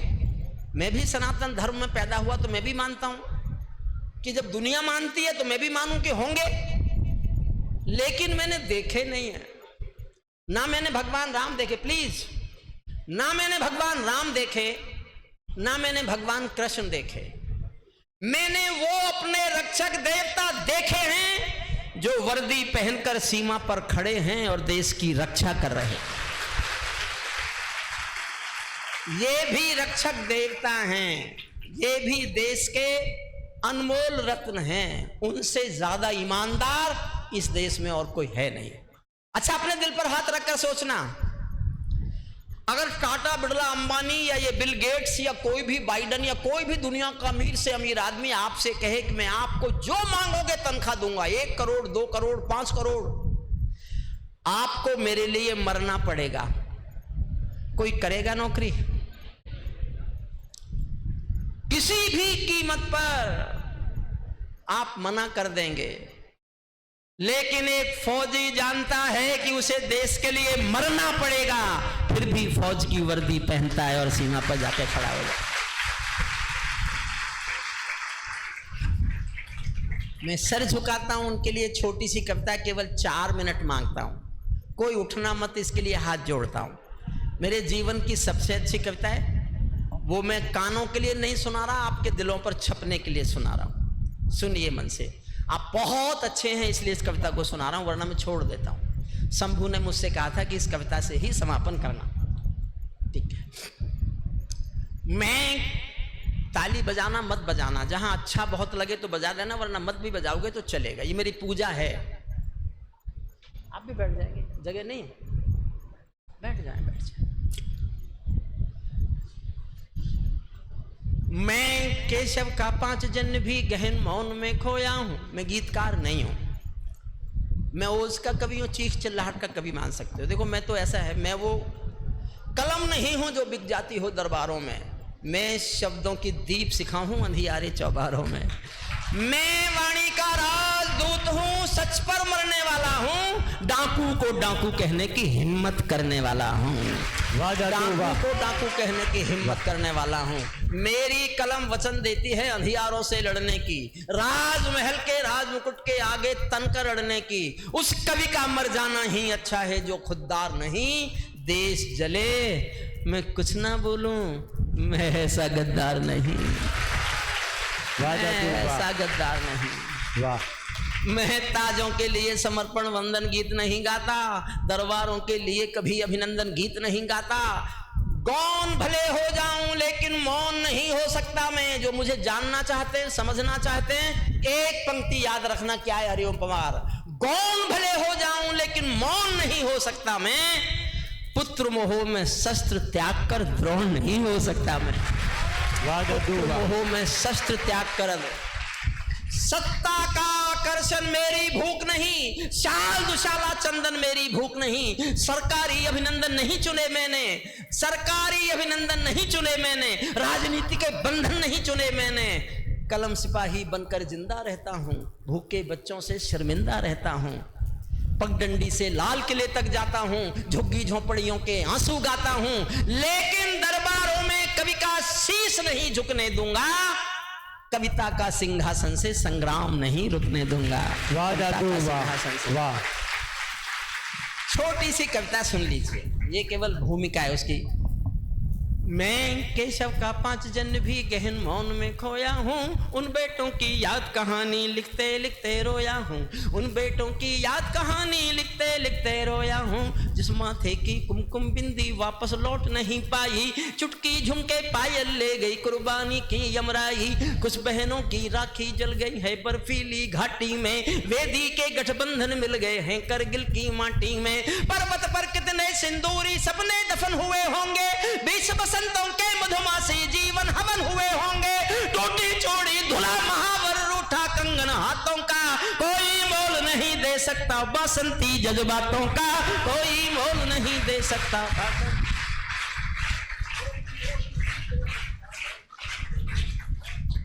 टूटी चूड़ी धुला महावर, टूटी चूड़ी धुला महावर, रूठा कंगन हाथों का, कोई मोल नहीं दे सकता बासंती जज्ब। एक पल का एहसास जीना मेरे साथ, जो पहले पहले चुंबन के बाद लाम पर चला गया, जो पहले पहले चुंबन के बाद लाम पर चला गया। नई दुल्हन की से छोड़कर युद्ध काम पर चला गया। उनको भी मीठी सपनों की करवट याद रही होगी, खुशबू में डूबी यादों की सलवट याद रही होगी, खुशबू में डूबी सपनों की सलवट याद। और अशोक स्वामी जी, मैं अपने जीवन की सबसे अच्छी पंक्ति पढ़ने जा रहा हूं। मैं आज भी घोषणा करता हूं कि मैंने जीवन में केवल एक पंक्ति अच्छी लिखी है। मैं आज भी अपने को एक पंक्ति का कवि मानता हूं। मुझे बहुत प्यार से सुनना, तालियों से आशीर्वाद देना। मैंने ऐसी एक पंक्ति और लिख ली तो मैं घोषणा कर दूंगा मैं कवि हो गया हूं। ये सच है, मैंने हिंदी नहीं पढ़ी, मेरी पढ़ाई लिखाई अंग्रेजी में हुई और 40 साल मैंने अंग्रेजी में कानून पढ़ाया। लेकिन एक पंक्ति मुझे माँ बीना पानी ने सौंपी है। एक पंक्ति का कवि हूँ, जीवन की सबसे अच्छी पंक्ति आपको सौंपता हूँ, सुनो। उनको भी मीठे सपनों की सलवट याद रही होगी, सपनों में डूबी यादों की परवट याद रही होगी। उन आंखों की 2 बूंदों से 7 सागर हारे हैं, उन आंखों की 2 बूंदों से 7 सागर हारे हैं। जब मेहंदी वाले हाथों ने मंगल सूत्र उतारे हैं, जब मेहंदी वाले हाथ। वाह जादू, वाह वाह वाह वाह वाह। उन आंखों की 2 बूंदों से 7 सागर हारे हैं, जब मेहंदी वाले हाथों ने मंगल सूत्र उतारे हैं। गीली मेहंदी रोई होगी छुपके घर के कोने में, ताजा काजल छूटा होगा चुपके चुपके रोने में। जब बेटे की अर्थी आई होगी सोने आंगन में, शायद दूध उतर आया हो बूढ़ी माँ के दामन में, शायद दूध उतर आया हो बूढ़ी माँ के। वाह दादू, शायद दूध उतरना आया हो बूढ़ी माँ के दामन में, वो विधवा पूरी दुनिया का बोझा सर ले सकती है। सारे संसार के किसी भी मजहब में स्त्री अर्थी को कंधा नहीं देती, नहीं देती। भरतपुर के पास एक गांव है अजान, राजस्थान में, वहां का एक बेटा शहीद हुआ, वीरेंद्र सिंह। ये कल्पना नहीं है, सत्य घटना है। उनकी पत्नी का नाम है गायत्री देवी। मैं उनके सम्मान में गया हूं। जब वीरेंद्र सिंह का पार्थिव शरीर लेके सेना गांव में आई तो उनकी पत्नी ने गांव वालों की मर्जी के खिलाफ, सेना के अधिकारियों की मर्जी के खिलाफ शादी के दिन के कपड़े पहने और शमशान घाट तक अपने पति की अर्थी को कंधा दिया। ये दुनिया की पहली घटना थी जब कोई औरत अर्थी को कंधा दे रही थी, दुनिया की पहली घटना।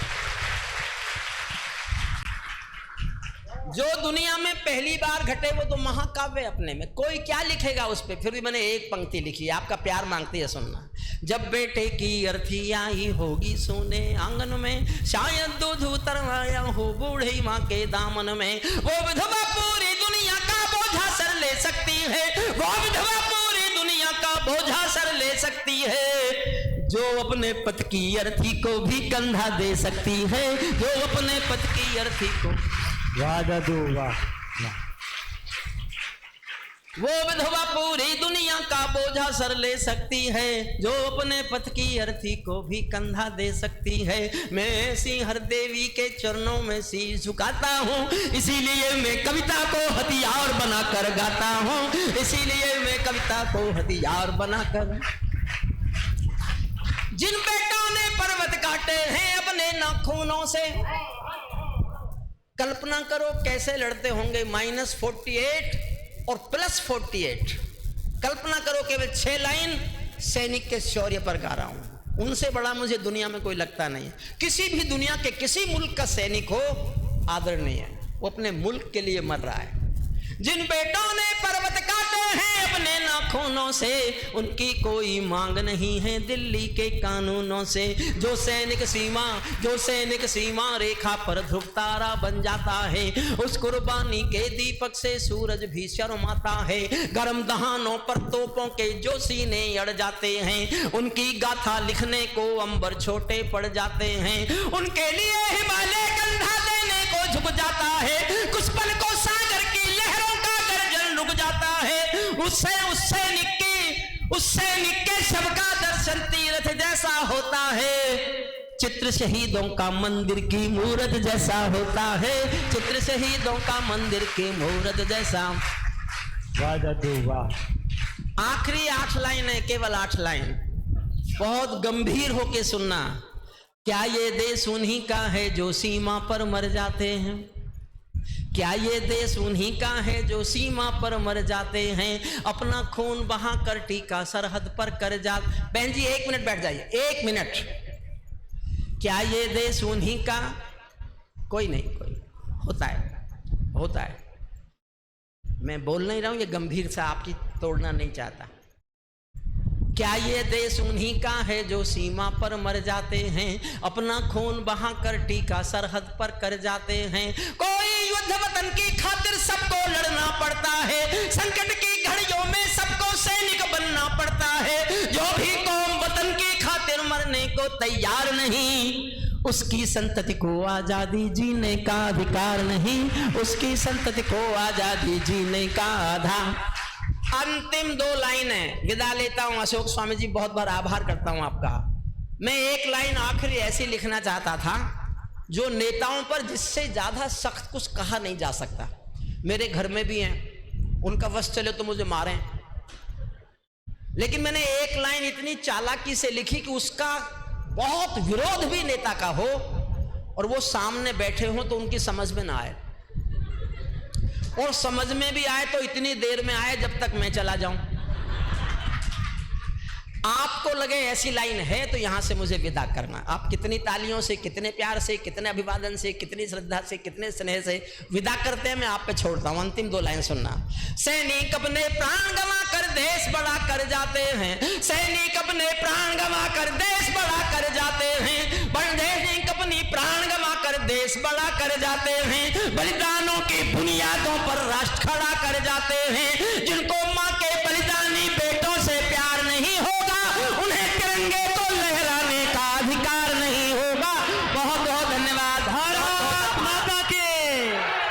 भारत माता की। डॉक्टर हरिओम परिवार जिंदाबाद। भारत माता की। बिल्कुल बिल्कुल। बैठिए आप सभी, अपना अपना स्थान ग्रहण करें। आप बैठिएगा, एक बार सारे बहन भाई बैठिएगा। अभी बिल्कुल माइक इसको ठीक करना भाई। यदि बिल्कुल आदरणीय हरिओम पंवार जी से बिल्कुल कार्यक्रम की जो बेला है उसको समापन की ओर लेकर चल रहे हैं। सर का बिल्कुल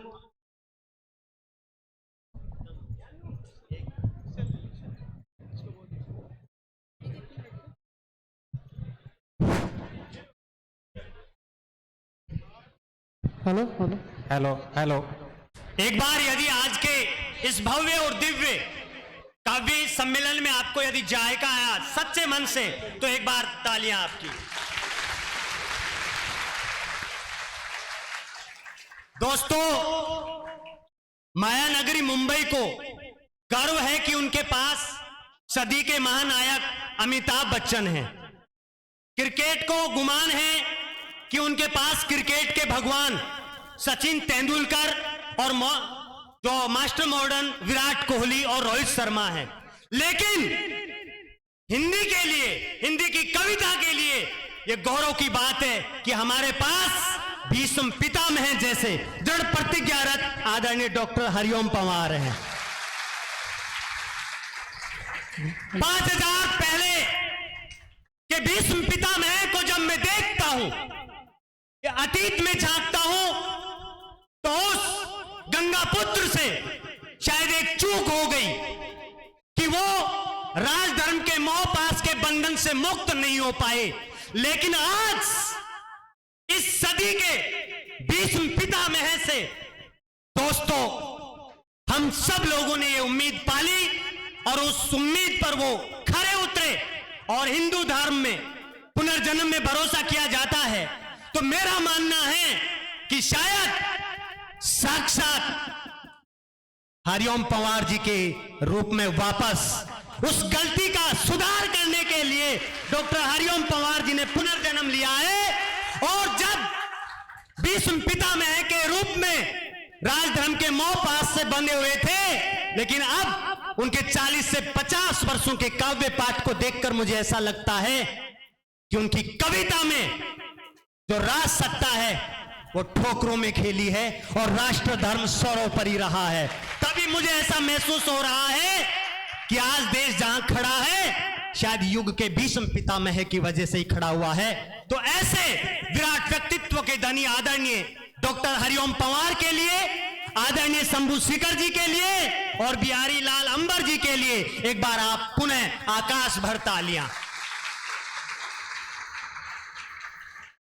दद्दू, मेरी व्यावसायिक काव्य यात्रा का पड़ाव का ये पहला दिन है और बड़ा भावुक होते हुए मैं कहना चाहता हूं राजस्थान की उस राणा प्रताप की माटी से कि शायद मेरी ये यात्रा का पहला पड़ाव, जो पन्ना शायद सफल हो गया।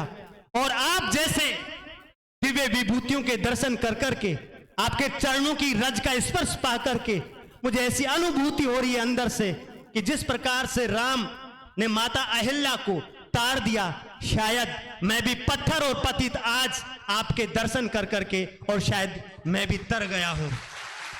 बिल्कुल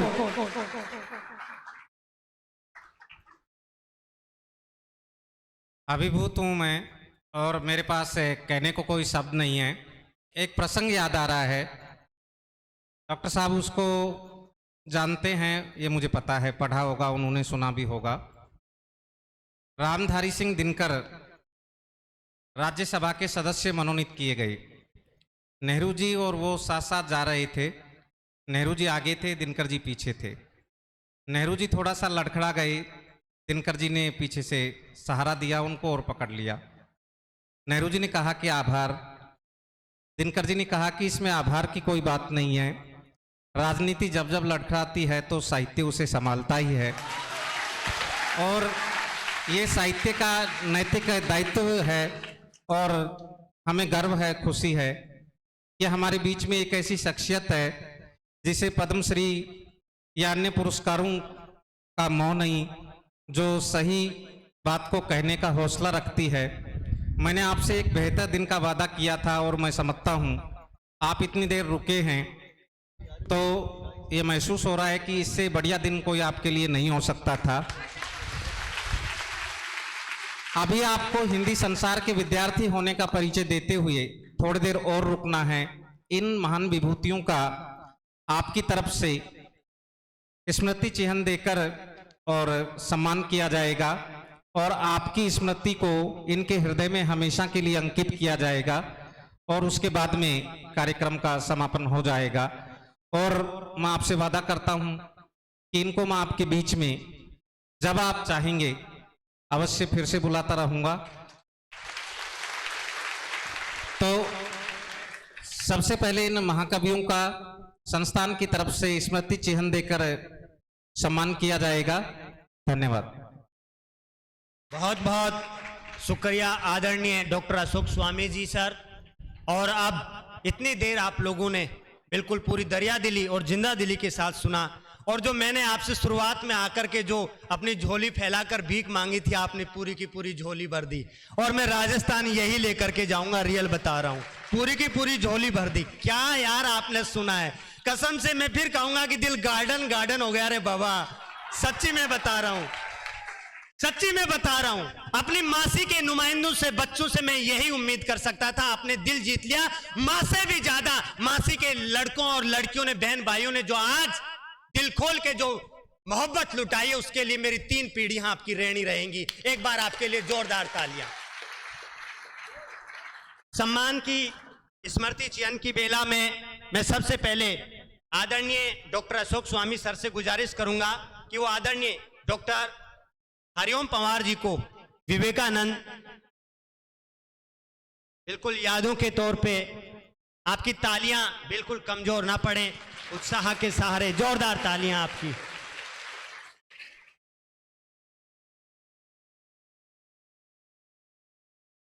एक बार फोटो क्लिक से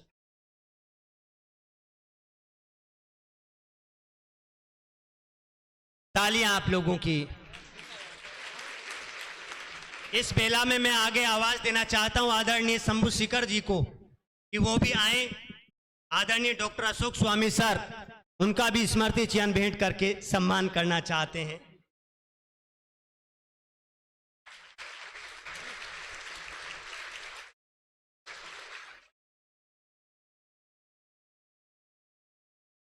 इस बेला में मैं अब आवाज देना चाहता हूं आप सबके चहेते आदरणीय बिहारी लाल अंबर जी कि वो भी आए, उनको भी सर बिल्कुल स्मृति चिन्ह भेंट करना चाहते हैं। जोरदार तालियां आप लोगों की।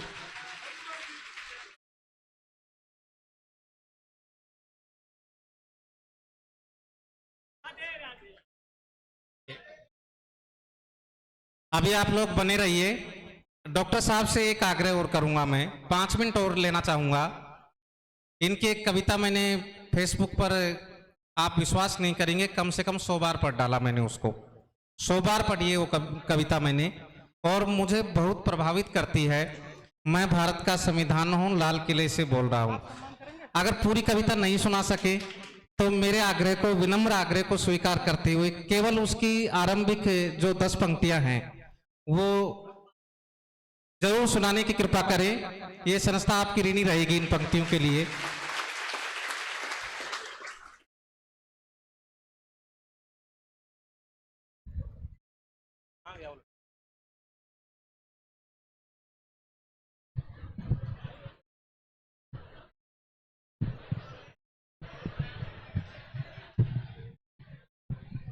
छोटी करो।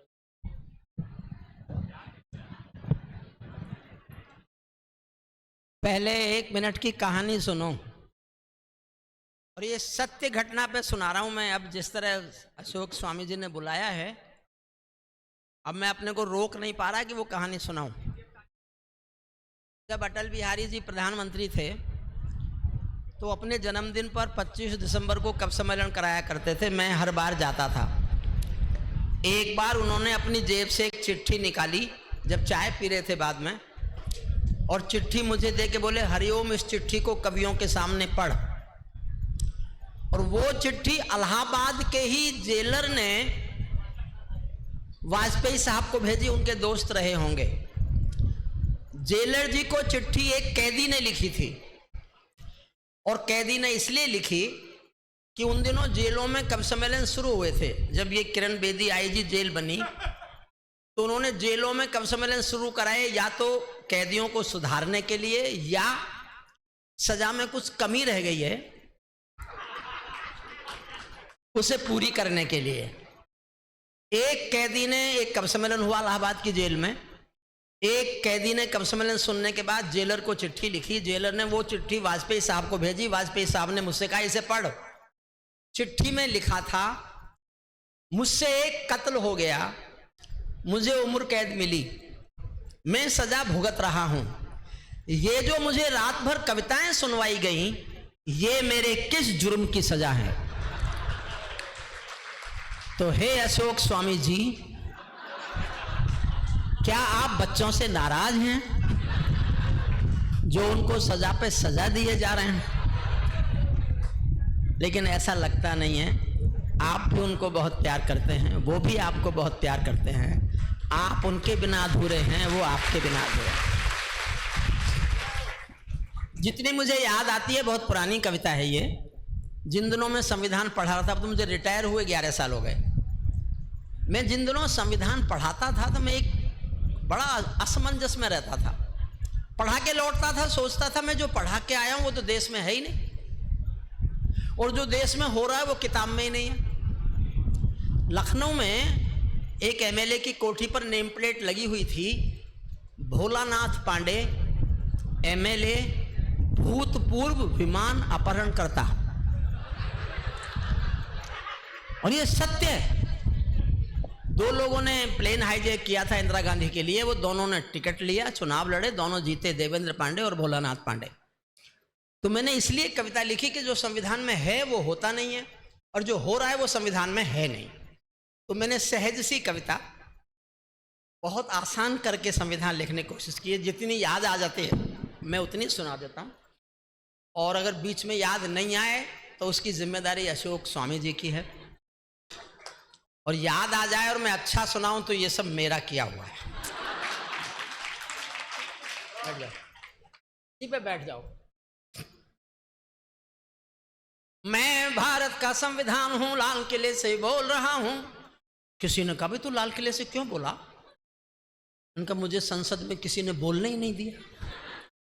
संसद स्थगित थी, चल नहीं रही थी, तो मैं लाल किले की ओर निकल गया। सुनना मन से, जहां पकड़ लो वहां ताली उठाना, बस। मैंने बहुत सरलीकरण किया है, बहुत सहज। मैं जब भी कोई कविता लिखता हूं, मेरा मन होता है मैं जिस गांव से आया हूं उस गांव के, मेरे गांव के लोग भी समझ जाएं, और मुझे लगता है वो समझ जाएंगे तो ही मैं कविता लिखता हूं। मैं कोई पांडित्य के लिए कविता लिखता नहीं हूं कि मैं बहुत संस्कृत की डिक्शनरी लेकर के बैठ जाऊं और उसमें से ऐसे ऐसे शब्द छांट लाऊं जिनका कोई अर्थ ही ना जाने। इस देश में आम जनता की कविता जिन्होंने लिखी, उनको आम जनता समझ ही नहीं पाई। जब उनकी समझ में नहीं आई तो उनके लिए लिखा ही क्या आपने? सुनिए मन से।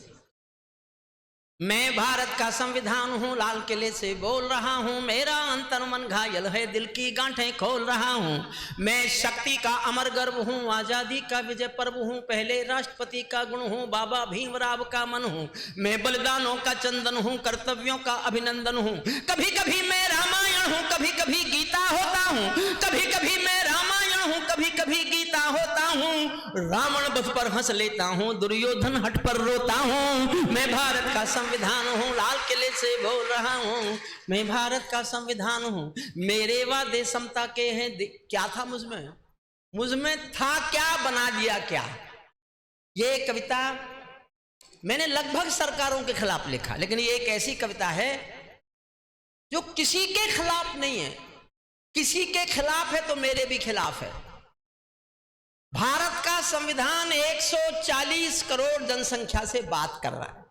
कविता समझने के लिए बस एक बात समझ लो, ये कवि नहीं बोल रहा, भारत का संविधान बोल रहा है। मेरे वादे समता के हैं, दीन दुखी से ममता के हैं। कोई भूखा नहीं रहेगा, कोई आंसू नहीं बहेगा। मेरा मन क्रंदन करता है जब कोई भूखा मरता है। मैं जब से आबाद हुआ हूँ, अपनों से बर्बाद हुआ हूँ। मैं ऊपर से हरा भरा हूँ, मैं ऊपर से हरा भरा हूँ। संसद में 100 बार मरा हूँ। मैं भारत का संविधान हूँ, लाल किले से बोल रहा हूँ। मैं भारत का संविधान हूँ। मैंने तो उपहार दिए हैं, मौलिक भी अधिकार दिए हैं। धर्म कर्म संसार दिया है, जीने का अधिकार दिया है। सबको भाषण की आजादी, कोई भी बन जाओ गांधी। यहां से कविता शुरू होती है, सुनना, मन से सुनना। सबको भाषण की आजादी, कोई भी बन जाओ गांधी। लेकिन तुमने अधिकारों का मुझ में लिखे उपचारों का ये कैसा उपयोग किया है। सब नाजायज भोग किया है, मेरा यूं अनुकरण किया है, मेरा यूं अनुकरण किया है जैसे सीता हरण किया है। मैं भारत का संविधान हूं, लाल किले से बोल। मैंने तो समता सौंपी थी, तुमने फर्क व्यवस्था कर दी। मैंने तो समता सौंपी थी, तुमने फर्क व्यवस्था कर दी। मैंने न्याय व्यवस्था कर दी, मैंने न्याय व्यवस्था दी थी, तुमने नर्क व्यवस्था कर दी। हर मंजिल थैली कर डाली, गंगा भी मैली कर डाली, गंगा भी मैली कर डाली। हंस वैस का भाष्य हो गया, विस्फोटों का हास्य हो गया। आज हिंसा बनवासी है, गुंडों के घर में दासी है। पूरे कांप रहे यादों से, राजा डरता है प्यादों से। गांधी को गाली मिलती है, डाकू को ताली मिलती है। क्या आपराधिक चलन किया है, क्या आपराधिक चलन किया है। मेरा भी अपहरण किया है। मैं भारत का संविधान हूँ, लाल किले से बोल रहा हूँ। मैं भारत का सबसे संवेदनशील पंक्तियां हैं। समझो तो एक महाकाव्य है इन पंक्तियों में। आपका आशीर्वाद मांगता हूं, सुनना। मेरा भी अपहरण किया है, मैं भारत का संविधान हूं, लाल किले से बोल रहा हूं। मैं चोटिल हूं, छत विक्षत हूं। आंसू देखना संविधान के। मैं चोटिल हूं, छत विक्षत हूं। मैंने यूं आघात सहा है जैसे घायल पड़ा जटायु, हारा थका करहा रहा है। जैसे घायल पड़ा जटायु, हारा थका करहा रहा है। जिंदा हूं या मरा पड़ा हूं, जिंदा हूं या मरा पड़ा हूं। अपनी नब्ज टटोल रहा हूं। मैं भारत का संविधान हूं, लाल किले से बोल रहा हूं। मैं भारत का संविधान हूं। और गंभीर होना। मेरे बदकिस्मत लिखे हैं, मेरे काले दिन देखे हैं। मेरे भी जज्बात जले हैं जब दिल्ली गुजरात जले हैं। हिंसा गली गली देखी है मैंने, रेल जली देखी है। संसद पर हमला देखा है, अक्षरधाम जला देखा है। मैं दंगों में जला पड़ा हूँ, आरक्षण से छला पड़ा हूँ। मुझे निठारी नाम मिला है, खूनी नंदीग्राम मिला है। माथे पर मजबूर लिखा है, सीने पर सिंगूर लिखा है। गर्दन पर जो दाग दिखा है ये लश्कर का नाम लिखा है। मैं भारत का संविधान हूं, लाल किले। मेरी पीठ झुकी दिखती है, मेरी सांस रुकी दिखती है। मेरे सब सूबे घायल हैं, आंखें गंगा यमुना जल हैं। मेरे सब सूबे घायल हैं, आंखें गंगा यमुना जल हैं। मैं आंखें गंगा यमुना जल हैं, मेरे सब सूबे घायल हैं। पूरा भारत आग हुआ है, जलियांवाला बाग हुआ है। मैं भारत का संविधान हूं। सबसे महत्वपूर्ण छंद सुनना। और जो छठी पंक्ति में पढ़ने जा रहा हूं वो उस पर पूरी कविता की आत्मा टिकी है। एक ही लाइन मेरे दिमाग में आई थी, उस एक लाइन के चारों ओर मैंने कविता का ताना बाना बुना। समझ जाओ। मैं अशोक स्वामी जी आपका बहुत आभारी हूं कि आपने एक मेरी अच्छी कविता की फरमाइश की। इससे पता चलता है कि आपकी साहित्यिक चेतना प्रणम्य।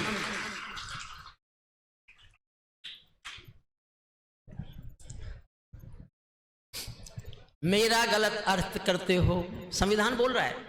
मेरा गलत अर्थ करते हो, सब गुणगान व्यर्थ करते हो। सब आधा देश कह रहा है संविधान मिटा रहे हैं, आधा देश कह रहा है हटा रहे हैं, आधा देश कह रहा है वापस ला रहे हैं।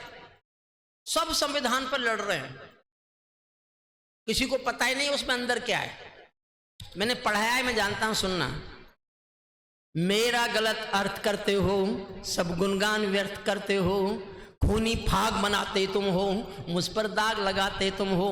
खूनी फाग मनाते तुम हो, मुझ पर दाग लगाते तुम हो। पहरेदारों पहरेदारों अपना जागो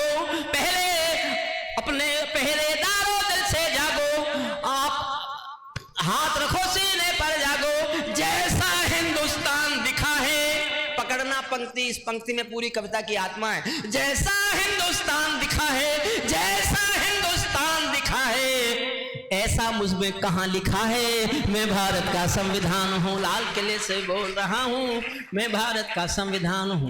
संसद मेरा अपना दिल है, तुमने चकनाचूर कर दिया। राजघाट में सोया गांधी संसद से भी, राजघाट में सोया गांधी सपनों से भी दूर कर दिया। राजनीति जो कर दे कम है, नैतिकता का किसको गम है। आरोपी हो गए उजाले, मर्यादा है राम हवाले, मर्यादा है राम हवाले। धारे दिन में टूट गए हैं, दिन में तारे टूट गए हैं, भाग्य वतन के फूट गए हैं, मेरे तन मन डाले छाले, जब संसद में नोट उछाले। मैं भारत का संविधान हूं, लाल किले से बोल रहा हूं। वर्दी की पड़ताल देखकर, नाली में कंकाल देखकर, मेरे दिल पर क्या बीती है जिसमें संप्रभुता जीती है। जब खुद को जलते देखा है, ध्रुव तारा चलते देखा है, जनता मौन साध बैठी है, सत्ता हाथ बांध बैठी है। चौखट पर आतंक खड़ा है, दिल में भटका आतंक गड़ा है, कोई खिड़की नहीं खोलता, आंसू भी कुछ नहीं बोलता, सबके आगे प्रश्न खड़ा है, देश बड़ा या स्वार्थ बड़ा है, इस पर भी खामोश जहां है, तो फिर मेरा दोस्त कहां है। मैं भारत का संविधान हूं, लाल किले से। सड़कों से संसद तक मेरा चीरहरण होता है, सड़कों से लेकर संसद तक मेरा चीरहरण होता है। कृष्ण मुरारी मुझसे बोलो क्या कलयुग ऐसा होता है। मुझे तवायफ के कोठे की एक झंकार बना डाला है, वोटों के बदले नोटों का एक दरबार बना डाला है। जिस पर गुंडे ठोक रहे हैं, ऐसा ताज बना बैठा हूं, मेरी हिम्मत को दाद चाहिए। जिस पर गुंडे ठोक रहे हैं, ऐसा ताज बना बैठा हूं, किसी ओवैसी की धमकी का मैं मोहताज बना बैठा हूं, किसी ओवैसी की धमकी का मैं मोहताज बना। मेरे तन में अपमानों के भाले ऐसे गड़े हुए हैं। अंतिम पंक्तियां सुनना, बीच में कुछ भूल गया हूं थोड़ा सा, इससे अच्छा मैंने कुछ लिखा नहीं, मन से सुनना। मेरे तन में अपमानों के भाले ऐसे गड़े हुए हैं, जैसे सरसैया के ऊपर भीष्म पितामह पड़े हुए हैं, जैसे सरसैया के ऊपर भीष्म पितामह पड़े हुए हैं। मुझे भ्रष्ट राष्ट्र के मन का गोरख धंधा बना दिया है, मुझको भ्रष्ट राष्ट्र के मन का गोरख धंधा बना दिया है। पट्टी बांधे मां गंधारी जैसा अंधा बना दिया है, पट्टी बांधे मां गंधारी जैसा अंधा बना दिया है। मेरे पहरेदारों ने ही पथ में बोए ऐसे कांटे। कविता की इस एक पंक्ति को लिखकर मैं खुद रोया, क्योंकि मेरे सामने कुछ उदाहरण थे। आपके दिल को चोट लगे और आपने ऐसे दृश्य देखे हों तो जी भर के तालियां चाहता हूं। फिर आभार व्यक्त करता हूं अशोक स्वामी जी का कि उन्होंने मुझे एक अच्छी कविता पढ़ने का मौका दिया। मेरे पहरेदारों ने ही पथ में बोए ऐसे कांटे, जैसे कोई बेटा बूढ़ी माँ को मार गया हो चांटे, जैसे कोई बेटा बूढ़ी माँ को सल्यूट करता हूं आप, जैसे कोई बेटा बूढ़ी माँ को मार गया हो चांटे। छोटे कद के अवतारों ने मुझको बौना समझ लिया है, अपनी अपनी खुदगर्जी के लिए खिलौना समझ लिया है। मैं लोहू में लथपथ होकर, मैं लोहू में लथपथ होकर जनपथ हर पथ डोल रहा हूँ। शायद नया खून जागेगा इसीलिए मैं खोल रहा हूँ। मैं भारत का संविधान हूँ, लाल किले से बोल रहा हूँ।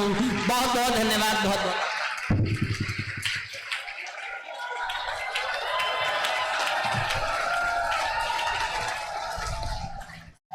बहुत बहुत धन्यवाद सर। एक छोटे से आग्रह पे आपने विनती पे पूरी कविता बिल्कुल पढ़ डाली। दोस्तों एक बार बैठ जाइएगा आप। लगभग 3 घंटे से 4 घंटे से आप लोग पूरा सुन रहे हैं।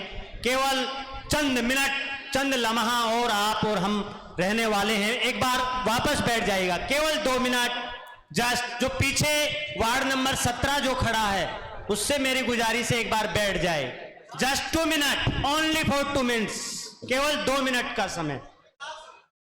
दोस्तों बिल्कुल आज के इस हिंदी पखवाड़े के कवि सम्मेलन को दिव्य और भव्य, सफल और सुफल बनाने में आप सबकी, मंच की महनीय कवियों की उपस्थिति ने तो इस कार्यक्रम को सफल और सुफल बनाने में अपनी अहम भूमिका निभाई, लेकिन आपके बगैर यह कार्यक्रम आकाश तक की ऊंचाइयों को छूने में शायद असमर्थ था। लेकिन आप लोगों ने जो बड़ा दिल कर करके पूरे मन से संजीदगी के साथ में जी भर के सुना, इसके लिए एक बार आप अपने लिए जोरदार तालियां बजाएं। दो पंक्तियों के सारे कार्यक्रम को समापन की ओर लेके चलते हैं कि अपने लिए तो सभी जीते हैं यारो, अपने लिए तो सभी जीते हैं यारो, वतन के लिए जियो तो जानू यारो, अपने लिए तो सभी जीते हैं यारो, वतन के लिए जियो तो जानू यारो, अपने लिए तो सभी मरते हैं यारो, वतन के लिए मरो तो जानू यारो, अपने लिए तो सभी जीते हैं यारो, वतन के लिए जियो तो जानू यारो, अपने लिए तो सभी मरते हैं यारो, वतन के लिए मरो तो जानू यारो, और अपने महबूब से मोहब्बत तो सभी करते हैं, वतन से मोहब्बत करो तो जानू यारो, वतन से मोहब्बत करो तो जानू यारो। प्रयागराज सैल्यूट बनता है, एक बार पुनः तालियां आप लोगों का, और सभी कविगणों का, आदरणीय सभी का भी बहुत बहुत आभार, बहुत बहुत शुक्रिया, बहुत बहुत शुक्रिया। जय हिंद, जय भारत।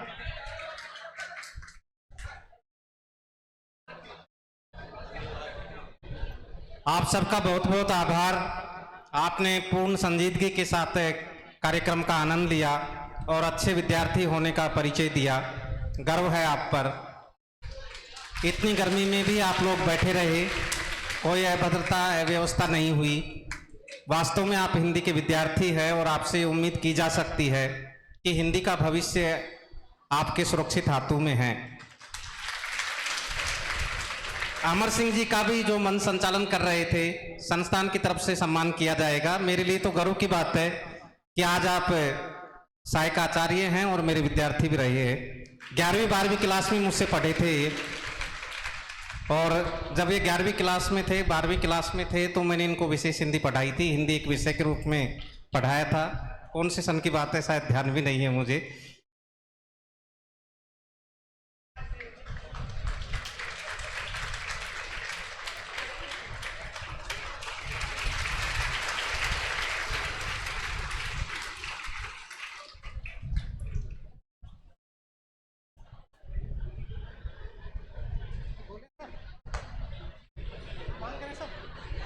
हेलो, मैं आदरणीय पवार सर से कुछ मांग करना चाहता हूं अपने भाई और बहन के लिए। सर, अगर इस 3 घंटे में हम लोग थोड़ा सा भी आपको स्नेह दे पाए हैं, हम लोगों की एक विनती है कि अभी एसपी साहब आए थे, वो चले गए और बड़ी अच्छी बात कह गए कि उनकी पत्नी भी तैयारी कर रही हैं, लेकिन साहब भूल जाते हैं जब यही हमारी बहन बेटियां अपनी मांग लेके जाती हैं, इन्हीं के सिर पर लाठियां भजवाते हैं। किस मोह से वो जो है अपनी पत्नी को तैयारी करवा रहे हैं कि जब हम लोग सर 2016 से लेकर 24 आ गया कि एक एक vacancy high court supreme court में फंसी है। सर, आपके अगर आपने कहा सर कि आपके पढ़ाए हुए अगर वहां तक हैं तो हम लोग की कृपया इतना करिए सर कि हम लोग अगर एक बीए और बीएड किया है कोई भी छात्र तो उसकी एज 28 से 32 साल होती है, और एक वैकेंसी अगर वो बच जाता तो उसकी एज जो ओवर एज हो जाती है। आप अगर आपके पढ़ाए हुए हैं तो इतना जरूर आप कर दीजिए सर कि 1 से 2 साल के लिए कर दें बस जी। और अगर सर आप नहीं कर सकते हैं तो इतना विनती करता हूं सर कि अगर हम लोगों की मांग, देखिए, आयु सीमा सरकार तय करती है, जज तय नहीं करते। मुझसे नहीं, इसके ये सरकार का काम है, और मैं कुछ भी हो सकता हूं, सरकार का हिस्सा नहीं हो सकता।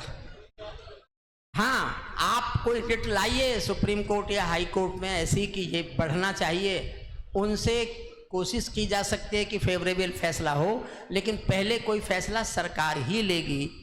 और इस तरह से जिनकी उम्र बढ़ने के बाद जिनकी नौकरी लगती है उनको आगे बहुत नुकसान होता है, सीनियरिटी में नुकसान होता है। इसलिए समय पर आप नहीं बन पा रहे हैं तो ऑप्शन बदल लीजिए, कोई और ऑप्शन चुनिएगा बहुत लेट आवर्स में, मान लो आप कहेंगे 32 में भी कर दो, फिर कहेंगे 35 में भी कर दो, फिर कोई कहेगा 50 में भी कर दो, वो कितने दिन नौकरी करेगा? क्या क्या कर रहा है? मुझे मंतव्य में देखिए डॉक्टर साहब, आपकी पहुंच नहीं है, आपका अंकुश सरकार पर भी है। आपसे सब डरते हैं क्योंकि आप सच्चाई कहते हैं। मैं इन विद्यार्थियों की पीड़ा आपसे कहना चाहूंगा। प्रयागराज में 3 साल से मैं देख रहा हूं, मेरा कोई यहां पर घर नहीं है जिस पर बुलडोजर चल जाएगा। दूसरी बात, जीएसटी के छापे पड़ेंगे तो मैं ईमानदारी से चुकाता हूं, इनकम टैक्स का पड़ेगा तो इनकम है ही नहीं, तो इन चीजों की कोई परवाह है नहीं मुझे। इन विद्यार्थियों की पीड़ा मैं आपके माध्यम से सरकार तक पहुंचाना चाहता हूं कि 3 साल से ज्यादा हो गई, टीजीटी पीजीटी के फॉर्म भराए हुए, आज आयोग का गठन हो रहा है, आज परीक्षा नियंत्रक नहीं है, आज ये नहीं है वो नहीं है, रोजाना जुमलेबाजी, और वो परीक्षा की डेट तक घोषित आज तक नहीं कर सके हैं, और नई वैकेंसी का तो कोई आता पता ही नहीं है। ये कड़वी सच्चाई है, इन विद्यार्थियों की पीड़ा है। बेचारे 2-2, 3-3 सालों से यहाँ रूम लेकर ये अध्ययन कर रहे हैं, और कईयों के पास तो अंतिम अवसर है। घर वाले कह रहे हैं कि भाई अब तो हमने जो हमारे पास था हमने लगा दिया, अब आपकी बारी है कि आप हमारी सेवा करें, लेकिन ये बेचारे अब कहाँ से क्या करें। ये इनकी पीड़ा है, तो ये आप सरकार तक पहुंचाएं। सरकार तक पहुंचाने का मैं वचन देता हूं, लेकिन सरकार मेरा काम नहीं मानती। ये सरकार तो अपनी नहीं सुनती, और की तो तब सुने। फिर भी ये जो श्री अशोक जी ने कहा, ये पीड़ा बहुत जेन्युइन है, होना चाहिए। और जगह खाली पड़ी हुई हैं, इतने जगह खाली हैं, ये सब रोज सुनते हैं। 29 लाख वैकेंसी पूरे देश में केंद्र सरकार की हैं, उन्हीं को नहीं भरते। नइयों के लिए बहाना कुछ भी। अब सरकार के पास पैसा नहीं है तो हम क्या करें? अब सरकार के पास पैसा क्यों नहीं है ये अलग विषय है। वो जानते हैं कि इतनी नौकरियां आगे से देंगे, वो रिटायरमेंट की एज बढ़ाते रहते हैं। मैं तो कहता हूँ रिटायरमेंट की एज 55 हो जानी चाहिए। 55 के बाद नई खून आए। उन्होंने 60 की 62 कर दी प्रोफेसरों की। मैं तो रिटायर हो गया, लेकिन अब सुन रहे हैं 62 की 65 कर रहे हैं। जबकि मैं चाहता हूं 55 पर प्रोफेसर को घर भेजो, उसे बहुत पेंशन मिलेगी, और उसकी जगह नया प्रोफेसर अपॉइंट करो। चलिए, जो हो सकता है हम संपर्क में रहेंगे। हम सरकार की तरफ से कोई वादा इसलिए नहीं कर सकते कि सरकार अपनी नहीं सुनती तो हमारी क्या सुनेगी। सर, हम सरकार की बात नहीं किए थे, हम ना एज की छूट की बात किए थे। आप जितनी कड़ी परीक्षा ले सकते हैं आप लीजिए, लेकिन एक आप ये कर दीजिए कि कोर्ट कचहरी में 20 साल ना बजाइए, ताकि हमारी एज चली जाए। और 1 नंबर से अगर हम रुक जाए, फिर अगली वैकेंसी लायक हम ना बचे। मैं ये मांग किया था सर आपसे, और धन्यवाद अगर आप हम लोग की बात उठाएंगे तो।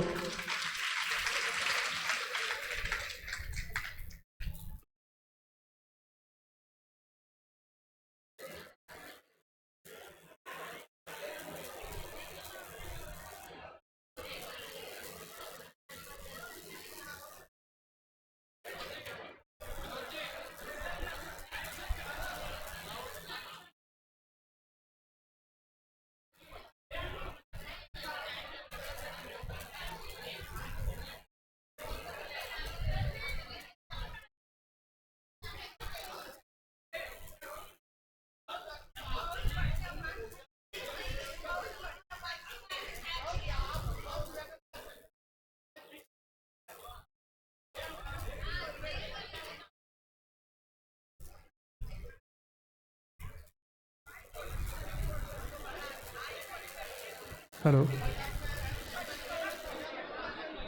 हम सभी के आदरणीय श्रेष्ठ कविजन अभी मार्ग से निकल रहे हैं, और निकलने के बाद सबसे पहले बालिका वर्ग धीरे धीरे एक एक करके निकलेगा। इसके बाद बालक वर्ग के लोग निकलेंगे, तो थोड़ा सा धैर्य बनाए रखेंगे आप सभी लोग।